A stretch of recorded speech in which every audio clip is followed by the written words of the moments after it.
The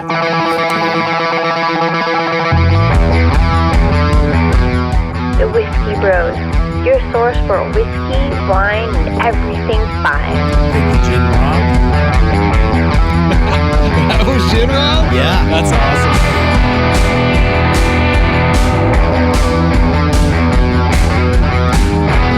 We love Gin Rob. She's as sexy as her voice, and her food's that good too. Yes.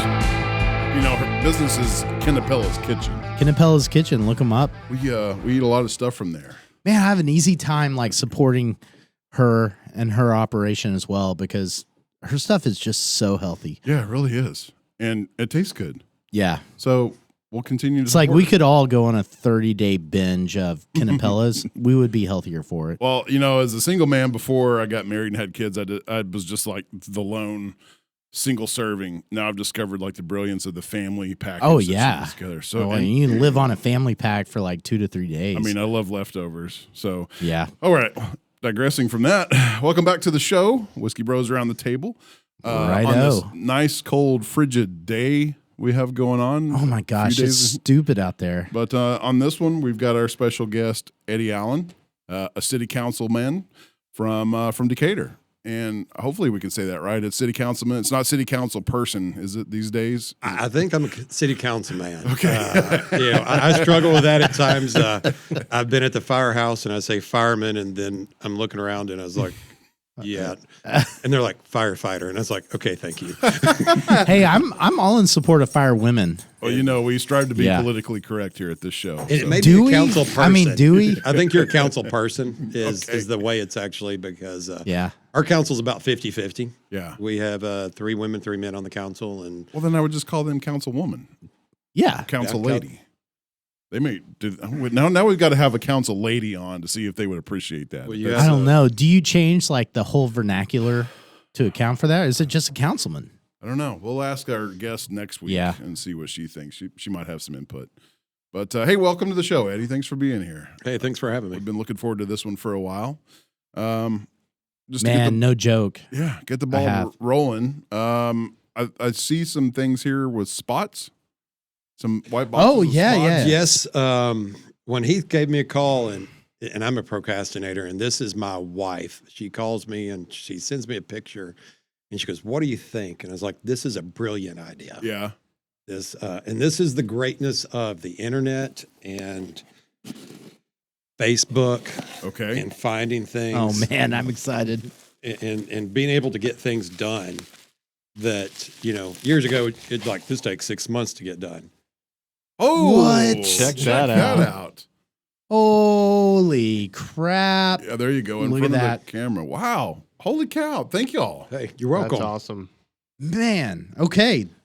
That's freaking awesome. So she stole your Thank logo you. off Facebook, and we were able to send it to this company, and they're able to push out these glasses for us.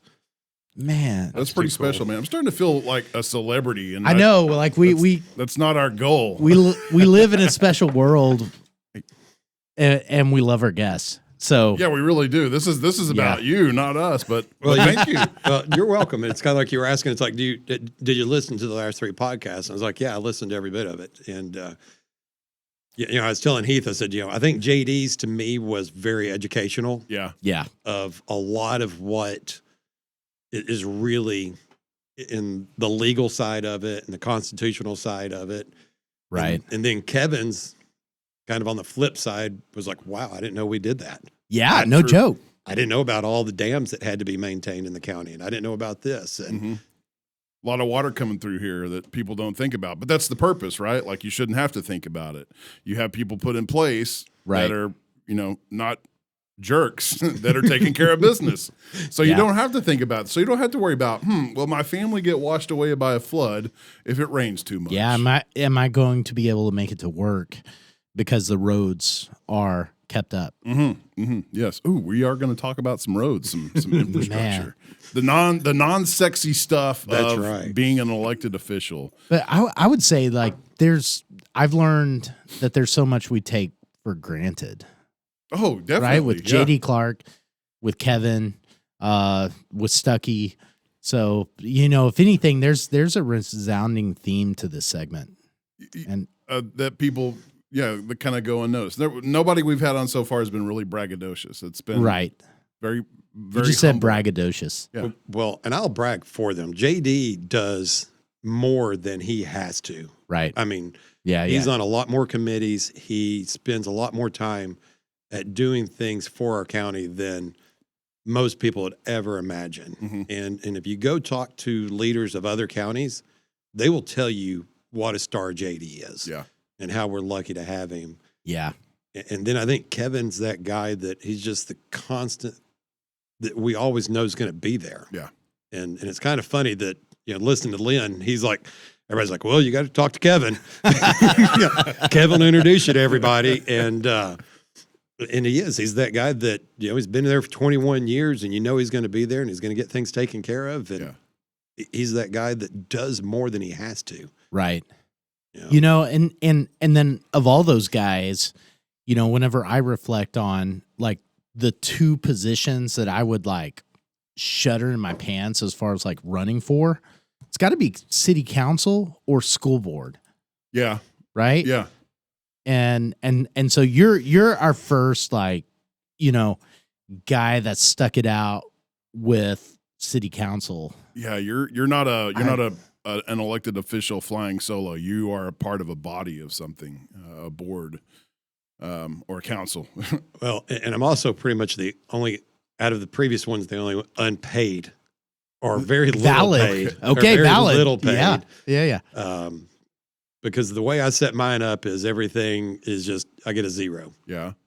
Because we donate it to parks or donate to this, and the first couple of years I would get, your W-2 at the end of the year, and you made $800 and you paid no FICA on it.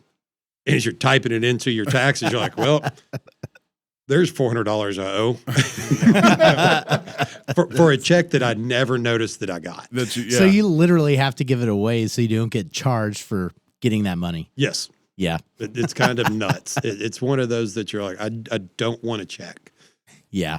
Just because I don't want to have to deal with it at the end of the year. Yes, it messed up my taxes 2 years in a row, and I was like, just make this zero. Yeah. So you have to do what you do out of the love of your heart, love and passion, and concern. It starts with concern, and you either love it or you don't. Yeah. And my wife works for a city, and when I decided to run for this, she looked at me like I was crazy.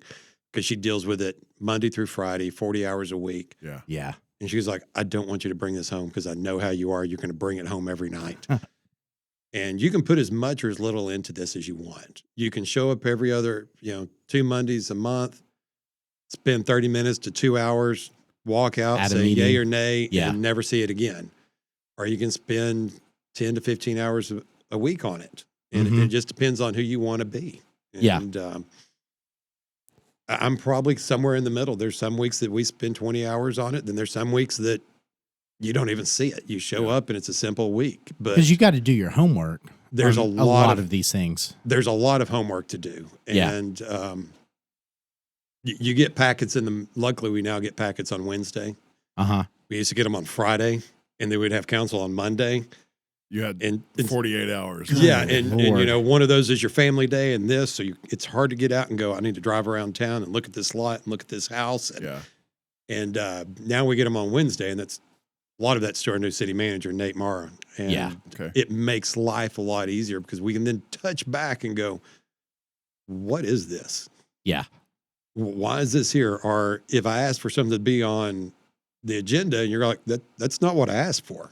And in previous years, you get it at 6 o'clock on a Friday and everybody's gone from City Hall and it can't be amended because it's got to be put out there for so long. And so now things aren't what you wanted. Wow. And we're in a great place right now in the city of Decatur. Yeah. Okay. So we go into that because you can't say a statement like that and just like leave it lie. Well, if you look at sales tax receipts for the county, and you look at the city of Decatur compared to everybody else, you had everybody else's sales tax up, and it just about equals ours. Okay. And we have been growing consistently over the last 5 or 6 years, about 8.5% to 9% a year. That's That's significant. That is a significant number if you think about it. It's a big number, and you look at some of these other communities, and Bridgeport's gone flat in the last year. Mm-hmm. They've had some negative months. We've been very lucky. We haven't done that. We've had some lower months. Yeah. But, I tell people all the time, people aren't moving to Wise County because it's cheap. Right. I would agree with that. And they want to move here. It's a good way of life. And they get here and they're paying a little more for a home. They're paying a lot more for property. And in turn, that person probably has a little more disposable income Mm-hmm. than some of the people that have lived here all their life. Mm-hmm. Yeah. That have lived in that same house. And so that person that's moving here and buying that $600,000 home's buying a new lawnmower, buying a new this, buying everything new, and it just continually drives that sales tax. Right. And several years back when the state changed it, where it's sold gets the money. So Mm-hmm. it's helped us tremendously, especially through COVID when everybody's shopping online. Mm-hmm. Yeah. You're shopping at Dick's in Fort Worth, but it's really right here. So we're getting that sales tax dollar. It makes a Wow. huge difference. Yeah. Absolutely. So the warehouse, wherever's not getting that dollar anymore. So that's interesting. So I didn't know that. So basically where you buy it from matters. The zip code where it gets shipped to Yeah. is the most important thing now. Wow. How do they regulate that, though? It's got to be complicated. How do they disperse, the sales tax payments to that appropriate zip code? Texas State Comptroller. Uh-huh. And it is actually up to the seller to send the money in and send it in correctly. Yeah. Wow. And so if a business is outside the city limits, they send the money in Yeah. at a 6.75. If you're inside the city limits, it gets sent in, I believe, at 8.25. Okay. And but it all goes to the state comptroller, and then they turn around and they send you your check. And it takes about 3 months to get your money. That's relatively new, though, because in the past, I don't know how many years ago, when Amazon was really getting big, I can buy stuff on Amazon and not have to pay sales tax, depending on where it was distributed. Yeah, no out longer. of. You got to pay tax. But that's all changed because Yeah. they were taking away from local places, mom and pop, brick and mortar stores weren't getting sales tax, and the city wasn't collecting sales tax because people Yeah. weren't shopping local. Right. I mean, even if you're shopping Walmart, you're still at least collecting that sales tax. Yeah. And it helps the city, it helps the county, Yeah. it helps everybody. And you're right. People used to buy Amazon, and you would look at it and say, well, it's shipping out of Michigan. I don't pay sales tax. In Michigan, yeah. That's crazy. I get the logistics have to be insanely complicated. Oh, it's got to be. To Yeah. get that done through the comptroller and then to your local county and city. Well, as a retailer, it's your responsibility to be an expert at sales tax. Yeah, I'd Yeah. imagine so.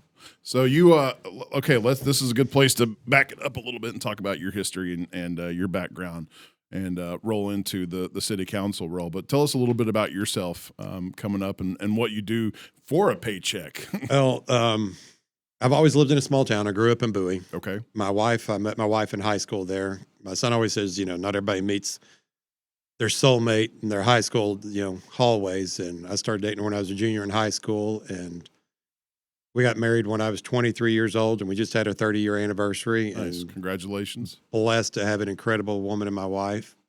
And we made it 23 miles south, all the way to Decatur. World traveler. And it was funny because when we grew up, Decatur was like our rival. Especially in Yeah. basketball, it was just a feud. And now there's a lot of people from Bowie that live in Decatur. Mhm. And for years, I drove to the Metroplex and I worked at Home Depot for 12 plus years.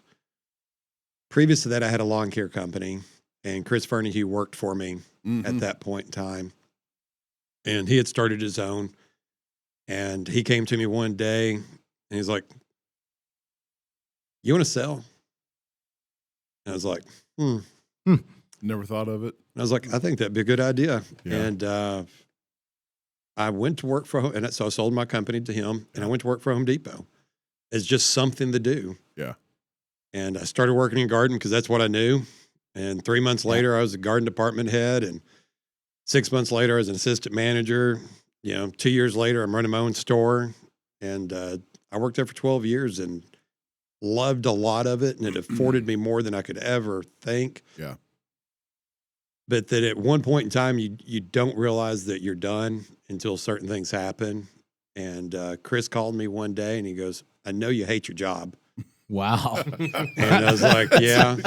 Just like that. Huh? And I don't know if I've always been that person that goes on vacation. In the last 2 or 3 days, I'm like, I'm ready to get back to work. Yeah. I need to get back Yeah. to work and get my life going back in normal ways. I am exactly that person. And I came back from a vacation, and a guy that had worked with me for 12 years looked at me and he goes, "You're angry." Wow. And I was like, you know what? I am. Yeah.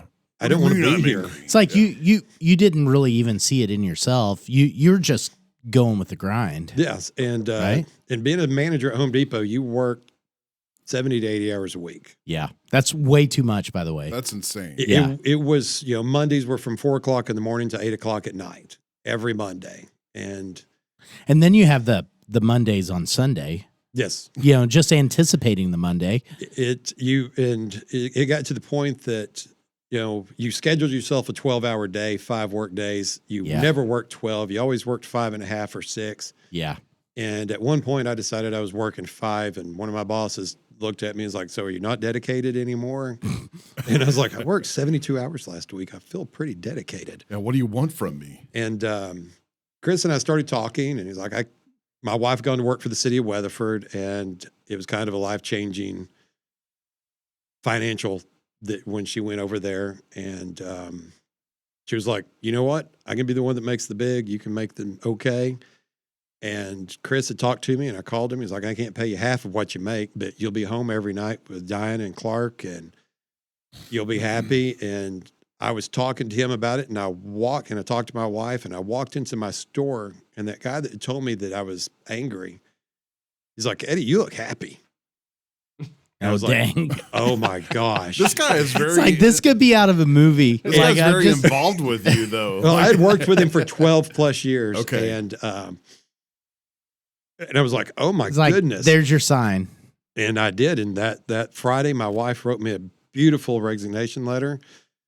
And I called my boss. 4:00 in the morning, I emailed everything in. And like your typical corporate is, at noon, you'd still got nothing back. Mhm.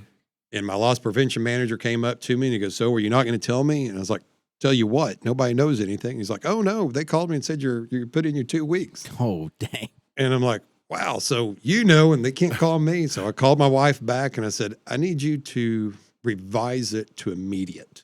Wow. And when one of my assistant managers walked through the door, I handed him my store phone, credit card, keys, took out my personal phone, took a picture of it, sent it to my district manager, gave the guy a hug and a shake. And I was like, "If you ever need help, let me know." Yeah. And that was the last day I worked at Home Depot. Wow. Just walked out. And someone's like, "Oh, you left." And I was like, "No, legally I gave notice." Not giving notice is when you just don't ever show up again. Yeah. Yeah. I said, people struggle with the fact that, hey, today's my last day. That is notice. Yeah. And never look back. And I still have a handful of great friends there that would do anything in the world for me. But almost no one I know that ever worked there is there anymore. It's just the part of a corporate world of Yeah. checking boxes. And when you're somewhere too long, you make too much money. Mm. And they can get people that they are promoting up to make half of what you make. Yeah. Uh-huh. Okay. Yeah. And for years, Home Depot was never if you're not moving up, you're moving out. Yeah. They're trying to cycle you out. And then they go through this stage of where we're going to cycle out about 10 to 15%. Okay. And then so they just cycle them out and they move them up. And, Unapologetically. in the world of it, it's business, it's not personal. Yeah. And it's only business and not personal to the person telling you that. Yeah. It's You know, kind of it's personal for true the person story. on the other end of it. I mean, because you're dumping 78 hours a week into this.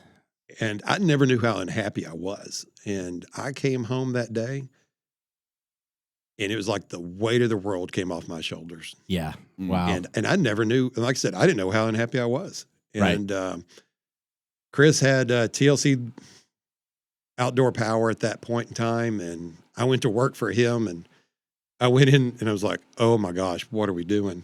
This is another retail situation. Yes. Okay. And so it was Outdoor Power, so lawnmower sales. Mhm. And I looked at him, I was like, "You don't need me. You don't need anybody." That it was slow. Yeah. And we were sitting there on the couch, on the chairs in August, and we started looking at what we could add to the business. Mhm. And it's funny because every outdoor power, or like power sports is already in Decatur, except one, Honda. I mean, so the old Freedom had everything but Polaris. Yeah. And of course, you had Polaris at Four Wheels of Texas. And Honda had been here at Honda of Texas, and they went out of business in 08, 09. Yeah, they didn't last very long. They were actually here for about 9 years. Was it really? Okay. And but 08, 09 was a very rough time for the power sport industry. And he closed up the doors. It's just because disposable income, there wasn't any. First of all, there was no disposable income, and banks stopped loaning money, wow. even to people with good credit. And Yeah. that were willing to pay high interest rates. They just 2008 it sucked. was a weird period. It sucked shit. Yeah. Yeah. Well, if you remember, 2008 is also when your credit card company would take your credit card limit of $10,000, and you would owe like $3,000 on it, and you'd pay a $2,000 payment, and you would get your next statement. Your new limit's $1,000. Yeah. Wow. Just yeah. overnight, they would just change it, and Boom. so you go from a person that's utilizing 15% of your credit to now you utilizing 80% of your credit. Yeah. And so they're destroying credit scores. And I was in Home Depot at that time, and they were doing that to contractors That's crazy. that were Wow. turning $20,000, $30,000 a month on their Home Depot credit card, and they would pay it off every month. Yeah. They'd come in, buy lumber, shingles, whatever, and do the next job and pay it off. Yeah.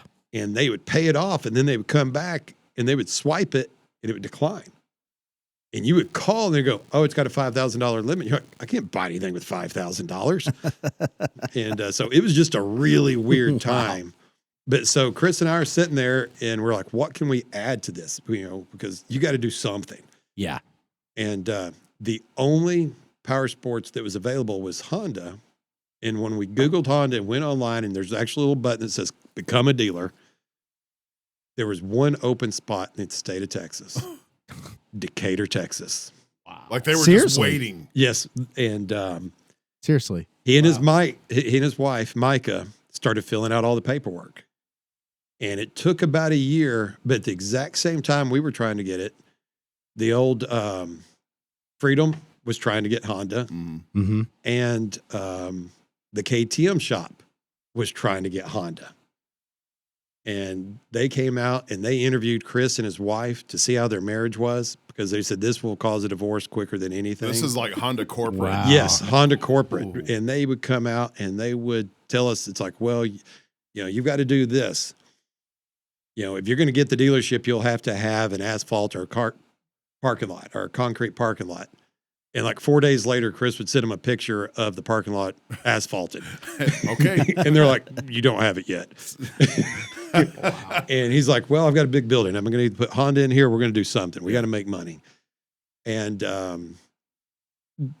you have to get about 12 yeses with Honda. And you keep thinking you have the yes, but you really don't. Because is your location approved? Yes. Is this approved? Yes. Are your financials approved? Yes. Do you have financing through Honda? Yes. And then so you get the 12 yeses. Well, of course, guess what? The other people got the same 12 yeses. Then they have to decide who they want. And Wow. That just sounds cutthroat. it really was. Yeah. And then you look up and we get a phone call that we're the ones getting the Honda dealership. And people in the power sports industry were blown away because they were like, the lawnmower people got it. Yeah. The KTM shop didn't get it. Freedom didn't get it. It's like the lawnmower people got it. It's like, what are they doing? What does that mean? Do you know what the deciding factor was? My rep, I still have the same rep, and he just said he had a better feeling. Yeah. He didn't want to go into a Freedom Power Sports because he knew his brand was going to be lost there. Yeah, and they're going to try to monopolize the whole damn area. And then he said, the other guy had just been in the industry forever, and he goes, "I just thought y'all were the right ones." Yeah. And a lot of it was the family. It was Chris, his wife, his kids, the way we do things there. And that's kind of what made the difference. And this August will be 10 years that we've been open at the Honda shop. It's been 10 years already? Unfreaking real. Oh, let me tell you. Yes, it has That been a is long mind-blowing. 10 years. And it's been awesome. Yeah. And, now we're in the new building down there in the old J. Rob's building. Mm-hmm. And February 15th will be actually 2 years in that building, Okay. which is mind blowing once again. Yeah. And the thing that's kind of helped us more than anything, it is so diverse. We sell zero turns. We sell Honda Power Sports. We sell Honda Power Equipment. Honda Power push mowers. I love For one more year. What? One more year. You're still going to service them though, right? Yes. Okay, good. That was an expensive lawnmower, and I love it. Well, because Honda has, because of the state of California, Oh God. Honda has gotten out of small engines like that. What do you think about? What do you think about that, Savage Bro? Oh, what? That's Wait, not what? Savage Bro. What? That's not Heath. Who the hell is I that? don't know. Well, maybe he can give us opinion on California. Yeah, that's no good. Ghost Bro in the house. Back to you, Eddie. Sorry. Well, the problem is about 40% of all handheld equipment and push mowers are sold in the state of California. Yeah. Well, California has banned any engine under a certain horsepower. Wow. And people are like, well, why can't we do it? And I said, I don't know. If you're in California, start going east. Yeah. You run into a lot of desert Yeah. until you get to Texas. And then Yeah. only a portion of Texas really has a very long mowing season. True. And then you got to stay very low south. And, because a lot of the other country, their mowing season's 2 to 3 Yeah. months at max. Okay, I got a tough question for you. This is tough. Okay, I'm going to throw some sarcasm out there. 16. Okay. That's the answer. 16's the answer? Okay, I got you. I don't think you're old enough to remember Johnny Carson. And have Oh, yeah, I and have the little note to his head and be like, there it is. Oh, man. Okay, so would banning small engines solve our water problem? In what way? I mean, if you can't mow your lawn, maybe you don't have a lawn, which maybe you don't water a lawn. Maybe St. Augustine goes away. Well, And I'm a lover of St. Augustine, so I love the way it feels. I love the way it feels on my feet. I've got a 30,000 gallon pool in my backyard, Hey, me too. and I honestly, my next goal is to actually put artificial turf in my backyard. Yeah. Yeah. so that grass doesn't end up in. The I do pool. love that on my feet more. The artificial Right. turf. Yeah. Yeah. I think that's going to be the next big thing. Yeah, that's But just like Kevin said, it's a petroleum product as well. Yeah. Don't tell them that. We didn't I say know, we were going right? to get rid of oil. We're just Yeah, going to that's stop true. using Yeah. mowers. Okay, I just had to throw that out there. I came don't from, know. I had an electric mower, and then I ditched that thing because the yard I have now, like I had to swap 3 or 4 batteries just to get the damn thing done. So I'm Yeah. like, screw this. And it wasn't self-propelled. So I walk in So you went to a Honda. and I go get a push self-propelled, mower. and I forget which model I got, but it was like a $900 push mower. Probably has the poly deck, the plastic. Yes, Yep. yeah, made out of the same I mean, stuff you with don't do wireless. anything for cheap. No, but it's a Honda mower, man. Like it should Yeah, last it'll a last lifetime. forever. Yeah. Clean oil, clean air, 20 years. It's self-propelled too. God knows my ZTR has. I've abused that mower like I do every engine. And now I'm thinking about going and trading a Still Polaris going. Ranger in for a Honda Talon, or what's the other? You have the Pioneer, which is more utilitarian, Utilitarian, okay. and Yeah. then you have the Talon, which is what everybody wants to go back and call it a Razor. Yeah, But the reliability is 10 times of what you ever get in a Polaris product. Right. It's crazy. yeah. It kind of left a bad taste in my mouth when they pie-eyed Polaris out of here and went to Freedom. Damn it! man. It's But now anyways, something different. but- This show is not about lawnmowers. Or I know, we could talk about it utility forever, though. vehicles. I know Yeah. we really could. I love the things, but anyway. So let's get back into the city council role. So when did you have the epiphany of, hey, I need to run for a public office of some sort? Well, I know why. Why would and you? why? Yeah. Well, about 5 years ago, there was a group of, I would say, civic leaders that kind of came together, and it was a group called Decatur Forward. And Yeah, I it was- remember this. it was more about transparency and of the city council and Yeah. trying to make them think a little bit more. It was in the very beginning of kind of going Facebook Live and being able to broadcast council Okay. meetings. Because before that, there was. I mean, if you didn't show up to the council, You meeting, would have no clue what was said or what Yeah, happened. You I know that gotcha. it was a 6-1 and this passed, and that's all you knew. Yeah. And so it was Kerry Bond, Chris Vernehue, Christy Ryan, Mark Airy. yeah. That was a big a big period for Decatur. It was, and it kind of took that old school Decatur and kind of opened it up to people that hadn't lived here all their lives. Right. And because the accusation at the time was old money was running Decatur. that's probably very much what the accusation was. Yeah. Okay. And that a lot of council meetings were pretty much scripted before they ever happened. Yeah. And, you know, after being there for 3.5, 4 years, I would say it's about a 50-50. Man. And I won't say that I did or did not witness this on the hospital board, right? You know, or with the hospital board, right? But Same situation. Yeah, I feel you. I feel you. And so it was just one of those times that it was trying to get people that had never run and never been involved, and realistically giving the public a choice. Because if you went back and looked for almost 20 years, there was only 2 or 3 contested races. Wow. Every race was uncontested. And so it was kind of an appointment over years. You would spend some time on P&Z. This person would, you know, term out. They would kind of come to you and go, hey, would you want to run for city council? Well, I don't know. And then they're like, well, no one's going to probably run against you. And it's like, well, okay, let me put my name in. Mm-hmm. And that's how it went for a lot of years. And everything was stuck in the way it was done, because it's that philosophy of it's always worked. Why would we change? Well, because the world is changing fast. Yeah. Decatur's changing fast. So they start kind of going through this, and we go through one election cycle, and they decide they need to get people to run for city council. And they come to me and they're like, would you run? And I talked to my wife, and she's like, no, don't do it. Do not do it. Nothing is positive about this. And it's hard to sit there, to go down and write your name down, No doubt. knowing that you're going to ask people to vote for you. And a lot of them are going to say no. Yeah. Or you're going to ask, can I put a sign in your front yard? And they go, well, how do you know? We're going to vote for you. But we really don't do that. Yeah. Right. And it was really tough. And so, like I said, I talked to my wife about it. And at the end of the day, she goes, I know this is what you want to do. I know you want to give back to this community. And then right about the same time, my son got sick. And I almost didn't run because of it. Yeah. But then the overwhelming support I got from this community just kind of made me feel like I had to. And we would get gift bags Mm-hmm. on our porch from churches that we didn't even know we knew someone that went there. And we would get gift cards in our mailbox.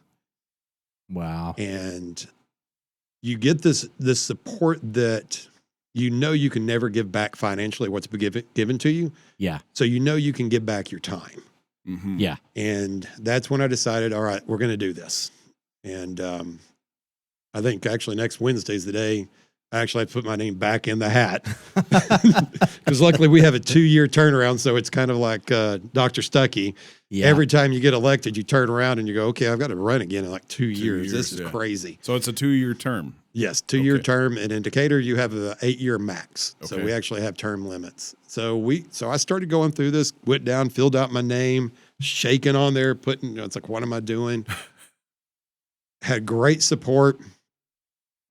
Councilman Carpenter. Yep. Both of us ran at the same time. And, someone thought, I said, it's kind of hard when you're running against everybody's, liquor store Right. guy. Everybody knows everybody. Yeah. in the Everybody, small towns. and Will's sitting there and he sees everybody every day. And I lost, I think, about 23 votes. Mm-hmm. And the following year starts coming back around, and everybody's, are you going to run? And I was like, I don't know.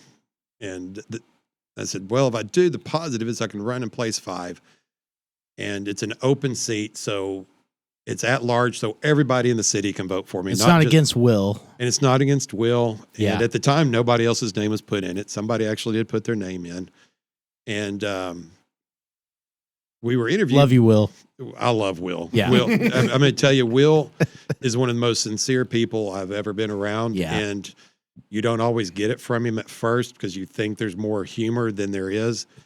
Uh, A lot of people just don't know. I love you, Will.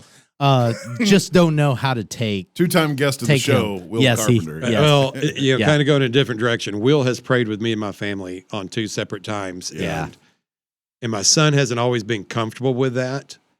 And after Will left, he's like, that didn't bother me. And I said, because it's from his heart. Yeah. Yeah. And I said, you knew it was sincere, and it wasn't, let me just do this to do this with you. It was truly from his heart. Right. And so we're going to kind of go backwards. Yeah, I know, like circling. The Yeah, circle. I'm with you. I'm sorry. I see squirrels and my mind goes in a million that's- different ways. Welcome to the club. Yeah, and we promote that. Yeah. So But so it comes back around, and I decided I'm going to run again so that people can tell me they don't want me to serve. And the first time I ran, I would say I was probably a little more angry. yeah. You know, I was that, And it was out of Decatur Forward as Yes. well, which Yes. was a little bit of a backlash.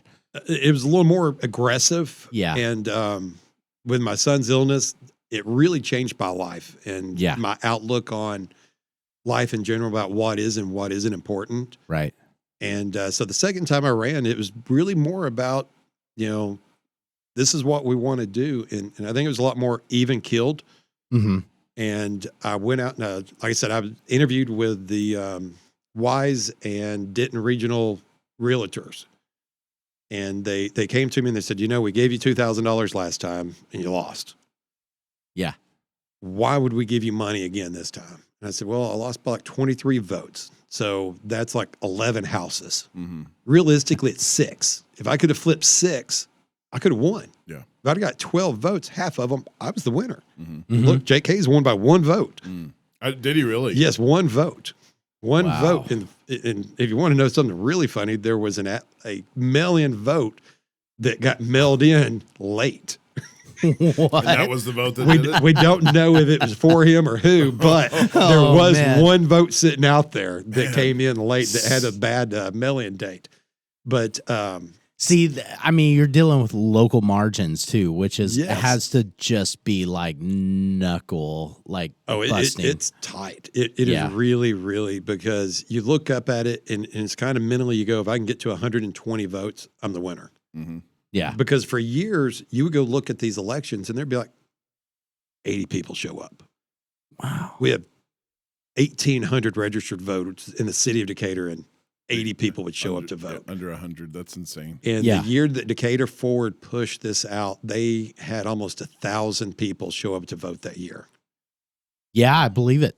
I And- believe it. And so that was kind of Like it became a Facebook campaign. yes, get out and vote. Whoever you're Yeah. going to vote for, get out Just and get vote. out and vote, That's- and I would maintain that. Yeah, Yes. that's Yeah. Places or not places, but entities like Decatur Ford. One of the bullet points up here is like, what's the best way to engage with people, get them active, Number and one. get them out voting. Like, what would Yeah. you promote to encourage people to get out and have a say? It's I hate like- to say it, Facebook. Yeah. You just got to Yeah. just stay in front of them and let them know what's important. And the fact that if they don't vote, it's hard to complain. Yeah. If you don't go out and vote and then you're the guy that shows up the next week to complain about stuff, You got no right. you have no right. Yeah. And, Right. and that kind of, it So- kind of goes. social forums like that. Have you been on a show like this before? I've done one with when we talked about parks with Okay. Keep Decatur Beautiful. Yeah. I did one Yep. with Marie Rigger and Carrie Bond and a couple of guys. That's kind of the goal of these, this segments is to encourage people that normally don't think about voting or what they're even voting for, give them a little understanding and a little motivation. But we utilize Facebook and social platforms too, just, to get this program out. Right. So everything dwindles down to social media right now, huh? Well, and I'm going to tell you, I cannot wait for the march to be done Yeah. because I'm tired of getting the pamphlet 3 times a week. Yeah. And the text message 3 Oh times a man, week. that's hardcore. And then I the know, phone right? calls 3 times a week. It's like it's every other day my Nikki Haley Oh, God. text message. No, I'm getting the, state representative 64 text Yeah. message and phone call. And And then if they don't agree with my response on the text message, you get like 12 back. Oh man. You know, Wait, I'm like, stop. Yeah, just STOP, please. That's it. yeah, my wife's like, what are you doing? Stop. Just put stop. That's all you have to do is put stop. But so I ran a second time. And at the end of the day, it was really about to have a more positive message. Yeah. And somebody told me, it's like, no, be your true self. And I was like, you know what? This is my new true self. I said, you know, I probably was angry last time. And I don't fault people that didn't vote for me because of that. Sure. And it's a more positive message. It's about everybody's got to figure out how to get along. You know, there's 7 people between the 6th council and the mayor. Everybody gets 1 vote. We don't agree a lot of times, and I think that's a big positive. But we agree to move forward no matter how we vote. Okay. Yeah.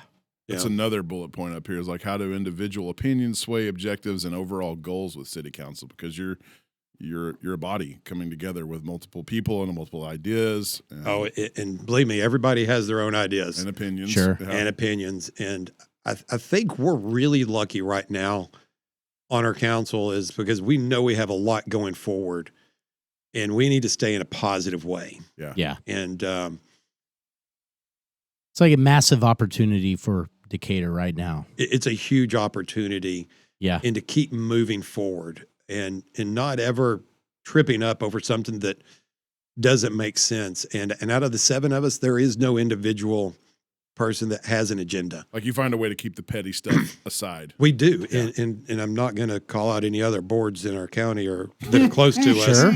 Sure. But you know, you look at it, you're like, we do. We have, you know, we go to executive session and it's a little more lively when the door's closed and everything's not 100% politically correct. But when we come back out the door, we've all decided to agree on whatever we're going to agree on. So it doesn't feel like school board. I'm not going to talk. Oh, okay. I don't know about a school board. I mean, I've seen other city councils in this county too that become, pretty entertaining. Yeah. You know, we don't have to have like an extra, lawyer involved if our city manager and our mayor's together or anything like that. I do want to get somebody from Decatur School Board on here. Okay. You work on that. I don't know anybody on this. I know a couple of guys, but I look at it and it's like, y'all got to figure this out. Oh, man, that's tough. It's tough. My son's 28 years old. Yeah. People are like, you voted for that? And it's like, dude, I have voted for every school bond in the 30 years I've lived here. And I said, I hope the people that we've voted for are doing the right thing for us because I don't believe that me at the House has all the information and will ever have all the information. Right. And, Gosh, I've had people got to be so hard. Oh, it worked. Yeah, I'm telling you right now, our council works so well together. And a lot of it comes from Nate Marr, our city manager. Yeah. Okay. That he creates a level of positivity. I've never met Nate, and I've heard several people talk him up. Dude, if you haven't met Nate, you haven't been completed. Yeah. I don't know anybody that said a bad word. And he's kind of like a JD. Like everybody that's met JD, nobody says anything bad about this guy's gold. Yeah. Nate's a great dude. Well, Nate, great at accomplishing. Nate, I hope to meet you someday. I'm going to tell you right now, I've been in meetings in San Antonio and in Houston, and he'll introduce me to somebody and they'll walk away and they will look at you and go, you have the greatest man alive right there. Yeah. Wow. And I mean, I've seen other firefighters that were like, I would die for that man. Wow. And it's like, and it's just who he is. And I would say out of everything we've done over the last 3.5 to 4 years, you're making me think like, where's this guy in my life? He's always had that diplomatic personality though. Right. Like he was a year under me, but we played football together and we had classes together. So I always knew him as somebody who had, just untapped leadership potential, and he tapped into it, and he's great. He's one of those ones that found his calling. And I don't know Nate, but whenever I hear you that, shall know Nate. You will know Nate. Oh, okay. Well, I gotcha. Let me put it to you this way: 15 years ago, Decatur had their first paid fire department. Yeah, he had been a volunteer firefighter. My wife actually pinned him because she worked for the city of Decatur at the time. And in 13 years, he went from a volunteer firefighter to the fire chief. Okay. And in 2 short years later, he became city manager. City manager. That's a expedited timeline. And I told him, I said, you need to write a book. How to become a volunteer firefighter and a city manager in less than 15 years. And I would say out of everything we have probably accomplished over the last 3.5, 4 years, the greatest one was hiring Nate. Wow. And because, and I'm sure you've worked with guys, and I've been that person where you just, for 3 months, you just kill it at work. And you're just like, you're the guy. And then you kick back for a little while. And then you go, well, I went from an A to a C. Yeah. And you kind of bring yourself back to a B. Yeah. Nate's the guy that's an A+ every day. And on his off days, he's like a B+. How does he do it? I don't know. I really don't. And we've had a lot of talks about it. And we've had a lot of talks about work-life balance. And when we hired him, that was a big part of what we talked about, is that he had just had a baby boy. Performance enhancing drugs. No, you haven't seen Nate then. Oh, okay. Okay. He's not a big guy, but he's a big guy. But and that was one of the big talks we had with Nate when we hired him, was work-life balance. Is that, and I told him, I said, it took me till I was 50 years old to understand that family is more important than work every day of the week. Yeah. And I was late in my life, and it took a long time, and it almost took losing my son to do that, to open that up. That's a big deal. And it's one of those things I talk to him every time I see him, and and he'll be like, "Oh, I didn't get back to you." And I was like, "Dude, it was 7:00 at night. No big deal. I would tell you it was an emergency." But no, we're blessed to have him, and I think that's what makes our council move in a very fluid way. Good inspiration, good leadership from the top down. Yes, it's. He works for the council, though. Yeah, he does. Yeah, he's the glue that makes everything kind of hold together. Well, people don't always understand who works for the council. Yeah, because you'll get a phone call and you're like, you need to fire that person. Well, there's only a handful of people that work for us. Yeah, that's the city manager, the city attorney, and the city judge. And we're really lucky. We actually just hired an in-house city attorney. And for a city of our size, it's pretty much unthought of. Is that right? And they came to us with a big price increase of what the firm that we've been paying for a lot of years. And the attorney that had been working for us through them said she wanted to come work for us for less than what it was going to cost to have the firm. And so that's no brainer. It really was. And as we talked about it, it was like, we're either going to do this because she wants to be here, or we're going to pay the extra money because we don't have the money to throw at an attorney to come work. And as much as we all love Wise County and love Decatur, right, everybody else does not.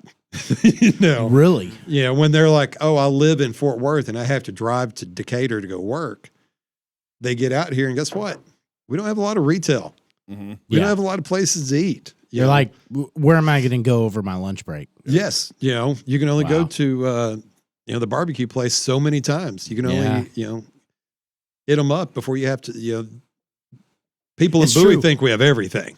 Yeah, I know, right? It's like, and the number of Friday and Saturday nights, I'm like, God, we need something new to eat in Decatur.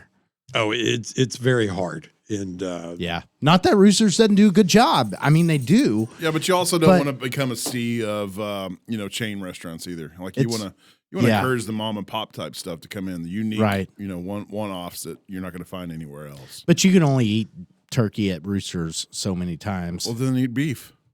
Jeez, I know it's hard. Oh, I'm right there with you. It's one of those. And my brother lives in Bowie, and he's like, "Oh, y'all have everything." I was like. We got everything we don't want and nothing we do want. And, it's just hard. And that's that's also a big part of what we're working on now as a council. Right. Is, and the EDC is trying to figure out how to bring those people in and honestly give them a place to build. Okay, that's a great place to broach this. So as a city council, what is the city council function in regards to its town? What roles? The city council's function is to really listen to your constituents about what they're trying to and need. And then we give the city manager basically a goal, Mhm. and kind of going back to Nate, this last year we had a workshop and he sat down and he goes, what do y'all want to see in the next year? What is important to y'all? As we're working on budget, what's important? And pretty much unanimously, it was taking care of our employees. That's the first thing. Okay. We don't want to lose good employees because Wise County struggles with enough people to work, Yeah. and especially good people to work. Then it was like first responders. We got to figure out how to invest more into the police and the fire. When I got here, Yeah, if you're talking 8 or 9% growth every year, you have to grow that first responder dispatch too. well, the first responders are about 60%, 70% of our budget. Mm-hmm. And when I got here 3 years ago, Wow. the let's say the automobiles were an issue. The first responder automobiles? Yes. Okay. The police had trouble responding at times. They had cars that were 13, 14 years old. Oh. And with Nate and our finance manager and Delvin, Yeah. they came up with inventive ways. And we actually lease police cars now. Mm-hmm. And I think they're on like a 4-year lease. Mm-hmm. At the end of it, But they always function. they always function. And, Yeah. Reliable. Yeah, you can get in it, start up, go to a call, whatever you got to do. and I went and sat down with Delvin one day and we were talking about something. And he goes, I don't think y'all get it. He goes, I had a detective the other day that he walked out to start his car to go to a scene and he couldn't get it to start. So he took another car, he got there, and then when they put the suspect in the back of his car, it wouldn't start. Wow. Oh God. Wow. Guess So he we're had to- walking to the jail, partner. So he then has to like take them and put them in another car to bring them to the jail. Yeah. And this is 3.5, 4 years ago. And you're like, what? This is, These this are is high 20 mileage vehicles too. I mean, the rough amount of miles. miles. Yeah. Rough miles too. Yeah. And so at this point, every one of the vehicles has been replaced. And it's kind of that new thinking of, in the past, they were like, oh, you can't lease a police car. What are you going to do at the end of 4 years? Well, you weren't doing anything with it at the end of 4 years anyway. It was trash. Yeah. You were spending more Yeah. money on maintenance. And with COVID and not being able to get cars So at least you're getting updated vehicles. all the time. Yeah. We also are building a new police department, Mm-hmm. which is going to be beautiful. Okay. If you ever want to be completely disappointed and scared for your lungs, walk through the old police department. It is bad. It's like see the mold growing on the walls. I don't know, have you heard? No, I have not. It's bad. I'm just taking a guess. Well, it's the old Poco. Baptist College. Oh, yeah. Well, pre-Poco, it was a dormitory. Okay. And every time it rains, the water comes down the walls Oh my God. Wow. because you can't maintain, because the roof is unmaintainable just about. Yeah. Yeah. The whole second floor is just like wires coming out of the ceiling. It is just so bad. What do you really? Are there jail cells in that, or do they No. all go to the county? They all go to the county. There's Okay. in the old jail, there's a holding cell. Yeah. In the new jail, there won't even be a holding cell. Okay. Like 'Cause- if you really wanted to deter somebody from crime, hold them overnight in Decatur's police station. Like, oh, I don't know if I Yeah. want to come back to this place. Well, and Delvin said it was hard to interview guys. yeah. You look down the street and you see this beautiful fire department, and then you're going to Oh, walk in man. here and you're like, oh Yeah. my goodness. And so they would do a lot of their interviews at the fire department. Mhm. And they had a couple of very large drug busts, and you would walk in because everything has to stay in an evidence room. Mhm. And you're like, wow. Yeah. He's like, yeah, I know. It's like you smell the weed from like several rooms away. Yes, it's like you'd walk through the door and you could smell the weed, and you're like, he goes, yeah, there's a lot back there. And Councilman Hayes, Jake Hayes, and I walked through with him one day, and we were both blown away. It was just, Yeah. you were like, oh my goodness. And So that's a huge positive. We're getting a new That is, police but that's department. also another one of those Yeah. things that's synonymous with good public servants. Is like you're not having to be conscientious of them or think of them because they're well funded, they're there, they're available. Right. You're going to be thinking of them and wondering what's going on when they're not making calls or showing up to respond. Then it's like, okay, now we've got to really think about our leadership, but that's not the case. It's true. And I would like to live in a city that doesn't need a police department, but that's a little So city like, council not has true. has a role in funding police departments and fire departments. We are the one who approve the budget every year. Okay. And so kind of the goal for them is to bring us just about a balanced budget Okay. is what they try to do to us. In previous years, a few years ago, I came back from vacation and they're like, hey, good news. We've knocked $1 million off the budget. Bad news is we have another $1 million we need to knock off. And on a $14 million budget, that's a lot of money. Oh, yeah. And we spent probably 40 to 60 hours that year that we have a budget committee. So it's only 3 of us. So it's not actually a quorum. And you kind of start going through it. And at the end of it, I looked at him, I said, I'm going to use, dummy math for Eddie. Kind of the books, dummy, the whole books of dummy, to learn Microsoft, dummy for this. And Nate looked at me and goes, what do you mean? I said, how far are we over budget right now? He goes, 5%. I said, you know how we're going to fix this? And he goes, how? And I said, tell every director to give you 5% back. Wow. And I go, that's easy. And I said, because I don't know. Easy call. I don't know if they need this. Why am I cutting this out of their budget? And so this last. I mean, the water cooler's nice, but do you have to have the water cooler? Right. And I don't know what they do or don't need. And so this last year, they basically brought us a balanced budget from day one and handed us the books and goes, go through the books and tell me what you have a question about.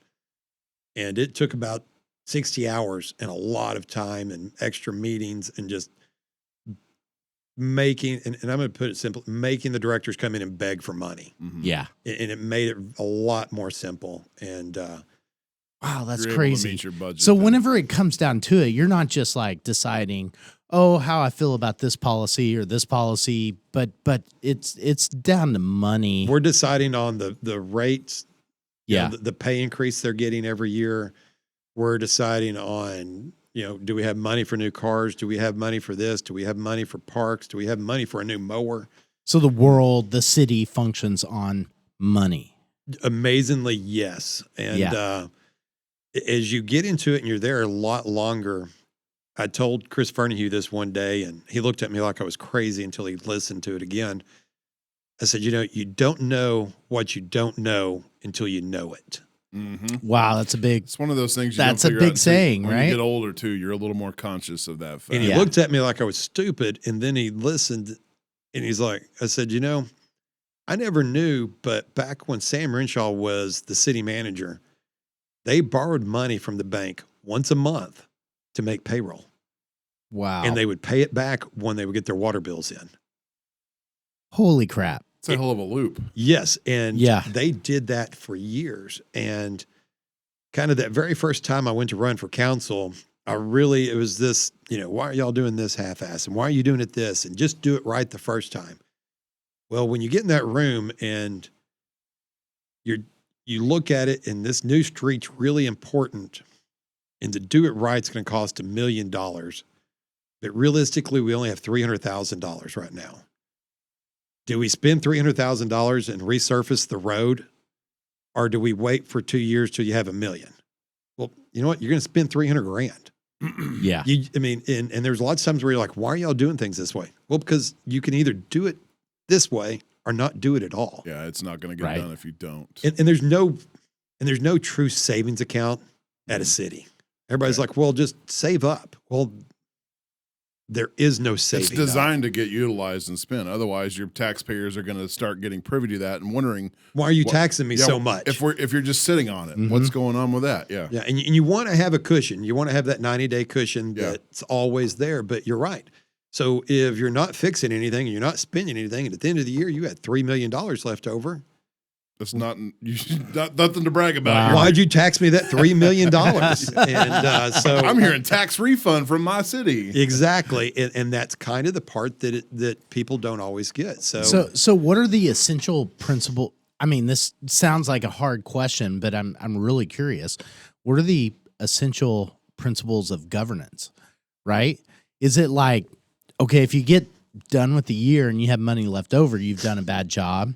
If you got if you're in debt, you've done a bad job. Like what are the you're not going to be things? in debt. You are not going to be in debt because for them to be over budget, they have to come back to us and say, "Hey, we're going to be over budget," and the council has to approve that you're going to be over budget. Wow. But you're also working throughout the year with sales tax dollars come in every month. Property tax comes in one time, basically. Gotcha. Sales tax comes in every month. And so, So you know that figure and roughly. and even though we're consistently at almost 10% sales tax increase, we budget 5%. Okay, gotcha. So that it takes care of anything that's going to be there. So putting in some safeguard. Yes, there's a safeguard. That safeguard this last year allowed us to buy a gently used ladder truck Okay. for the fire department. Like, do we have buildings that they need a ladder for? I guess we do. Anything over 2 stories. Wow. Okay. So like when the museum burned, Yeah. Crum sent a ladder truck, Denton sent a ladder truck, Bridgeport sent a ladder truck. Interesting. And the amount of water that was being put on that fire was mind blowing. Yeah. I mean, it was, they were draining. I heard it was a hot damn fire. They were draining Yeah. the water as fast as they could make water. I mean, they started, when that happened, the first thing they did is they called the water plant and there's like, start making water because we don't make water in the middle of the night because we don't need it here. Yeah. And so they told them, start making water. And I can't remember the number they were using, but it was like, holy cow. And at the end of the day, they were trying to keep everything else from catching on fire. Yeah. The police department was trying to catch on fire. The public works building was trying to catch on fire. So they'd put water on the building and then the police department would start smoking and then they'd put water on the police department and then they'd put it back on the fire. Then the police department would start smoking. So they put it back over Jesus. there. And I hate to say it, it's like, oh, if it had been about a year later, it's like, let the police department go. Yeah. You know, It's, because we got a brand new one's about I to know, be ready. like Spray get the that insurance down. on it. Yeah, and it's like it's a lot easier to clean up a fire than it is to get rid of because we're going to have to bulldoze that old building. And so it's this middle ground, and it's trying to figure out how to take care of your employees. Okay. I got you. You know, You don't have a functioning city if you don't have functioning employees. You know, and a couple of years Or high ago, turnover. and to everybody, it's not a lot, but a couple of years ago, we made the minimum wage for the city of Decatur $18 an hour. Oh, wow. Wow. That's starting pay if you work for the city of Decatur. Yeah. That's a hell of You a lot sign more up than- as under Heath as a weed eater. $18 an hour. Yeah. And I not gotcha. too many years ago, that was like 12. That's more money than farmers make. Shit, Yeah, man. that's more money than some doctors make, right? I know. They only That's work 40 hours though. I know. And It's the- like I wish they did. And city work is actually, it's one of those things that my wife and I always like. I wish when I was 23, someone said, go to work for a city. Mm-hmm. You know, she was like late 30s good. when she went to Yeah. work for a city Yeah, and figure out it's like TML. It's an incredible retirement plan. true. Yeah. Uh, And great benefits in the meantime. and great too. benefit. Well, and that's one of the big pushes with Okay benefits. Well, compared to private entity benefits that I'm, Yeah, but compared to the federal government.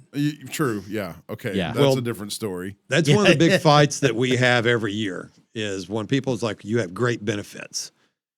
You know what you can't pay with a benefit? Your mortgage, True. Yeah. No, your you car can't. payment. You Yeah. can't It's send your true. kid. You can't send your son to college on a benefit. Oh man, we could go on a long road. Yeah, we could. Let's not do that. Yeah. And so that's kind of where we've made a very big push at trying to take care of our employees so Yeah. that you don't lose them. Because even for Heath to find that guy to get on that weed eater, Yeah. it's not easy. No, he often remarks about, I've got a spot open. Okay, what's it for? Weed eating. Yeah. You're the low guy on the totem pole. Yep, you're the weed eater and the push It's going mower. to be backbreaking work, but at least you're going to make $18 an hour for that. And have your health insurance provided. Good God. Yeah, It's like when you were 18 and you started, mm-hmm. how much did you make? Not that much, like $6.75 an hour. Yeah. And that was Hawken Lumber in San Angelo, Texas. And $18 an hour is great. yeah, Well, the benefit that is awesome is the retirement. Because Yeah. the city, you put in 7% and the city matches with 14. oh wow, So 21% of your salary is being put back every year into a true retirement pension style that once you retire, it is there for the rest of your life. nice. Yeah, that's And- great. And it's something that is not there anywhere. And it's 98% funded. It is one of the most solid retirement plans in the entire country. Mm-hmm. And it's called Texas Municipal League, or it's actually TMRS, Text Me Retirement something. But it is this most solid thing. And I'll be honest, my wife and I, that's what we're like. you're working for 7 more years and then we're done. You know? But So what have you learned the most? You know, it's like in your 2 years now. I'm about 3.5 in. 3.5 Yeah. of service. Right. It's like, what have you learned? I mean, what surprised you? The things people will complain about. Oh shit! Really? No shortage Just- of complaints. Yeah. Just the most simplest complaints that you're like, that's what bothers you? Wow. Wow. When we do something that we think is for the best and really awesome, and then everybody tells you how it's wrong.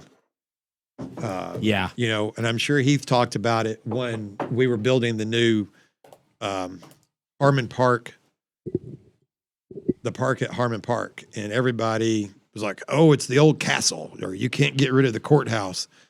Yeah, and that park Like- wasn't really there that long either. 20 years maybe. Yeah. Junior Women's League Yeah. raised the money, built it. At the time, it was incredible. But that thing was splinters and nails, and kids would get lost in it and hurt on it. And we would show the pictures of what we were doing, and people would just tell you that you were wrong and it was horrible. And you're like, have you seen the pictures? Have you seen how awesome this thing's going to be? Yeah. And they're like, my sister helped build that park, and Oh and my gosh. luckily she lives now in Colorado, but she's still on Wise County Messenger. Yeah, She would but tell that us thing was ancient. It was Dangerous. a disaster. it was horrible. Yeah. And then Hold on a second. If you can see, Doc, you got to move the bottle. It's just, if you're listening, you can't see it. But Okay, if you're watching it okay. on YouTube, Got it's it. just a bottle instead of Doc. The representative. Thanks again, Uncle John. Yes. And then we got it built. Yeah. Oh, and now people, you don't hear a peep. You right? do not hear a thing. And the way I explain it, it looks like someone kicked a fire ant mound. There are so many kids over there, and Oh, it is so true. It's great. Yeah. It's great to see, right? except for the 17, 18-year-old young males on the zip line carrying each other down and trying That's to true. destroy it.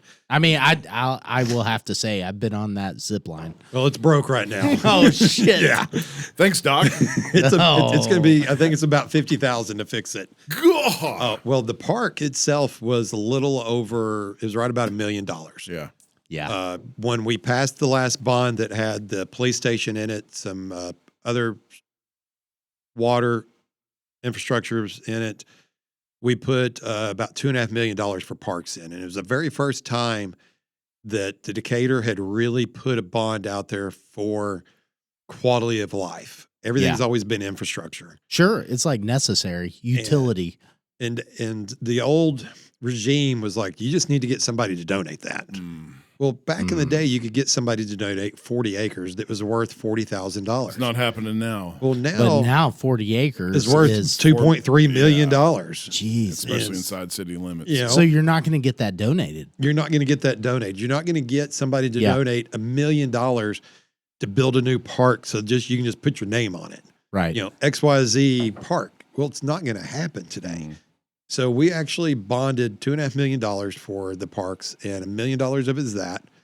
We're in the middle of working on a new skate park. It's going to be the Seth Keener Skate Park. Yeah. A young man that passed away in a hunting accident that's from Bridgeport. His family has donated quite a bit of money for the naming rights, and it's going to take a park that was going to be really neat to incredible.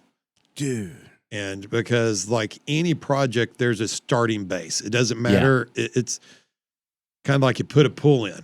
Well, you got $15,000 worth of equipment. Yeah. If you got a period. 30,000 gallon pool or if you got a 5,000 gallon pool, you got 15 grand in equipment. And it's the same thing with the skate park. There's so much that's just the starting.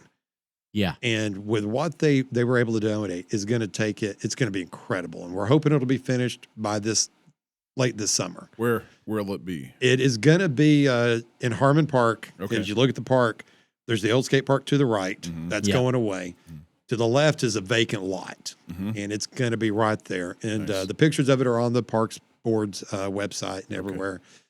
And it's going to be incredible. Check this out. Since we're on the topic of current projects, I know you have a few bullet points up here to talk about. I mean, this really embodies what you're doing as city councilman. Let's talk about current things going on in the city. with infrastructure, with I know a good one. Internet installs. The locals really loved that. Oh man, that's a that was, hardcore issue. Oh, that was a rough time. Yeah, no doubt. And the problem with the internet and that everybody struggled with, there's like, you just need to kick them out of the city. Well, going to be complaining about, I've only got dial-up. Well, the problem is they were putting a utility in the utility easement. Mm-hmm. They have the right to Yeah. put utilities in the utility easement. With everybody else's. With everybody else's. Utilities. And part of the problem is they would come to us and we would show them where the water lines were. We would show them where things were at. They would dig. They weren't where we thought they were.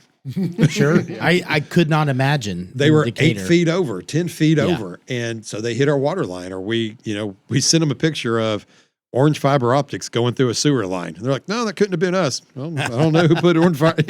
It just went sideways. And, I do recall like a day without power, right? and Yeah. so there was a lot of ups and downs. Oh my gosh, it was so bad. Or And Yeah. without water.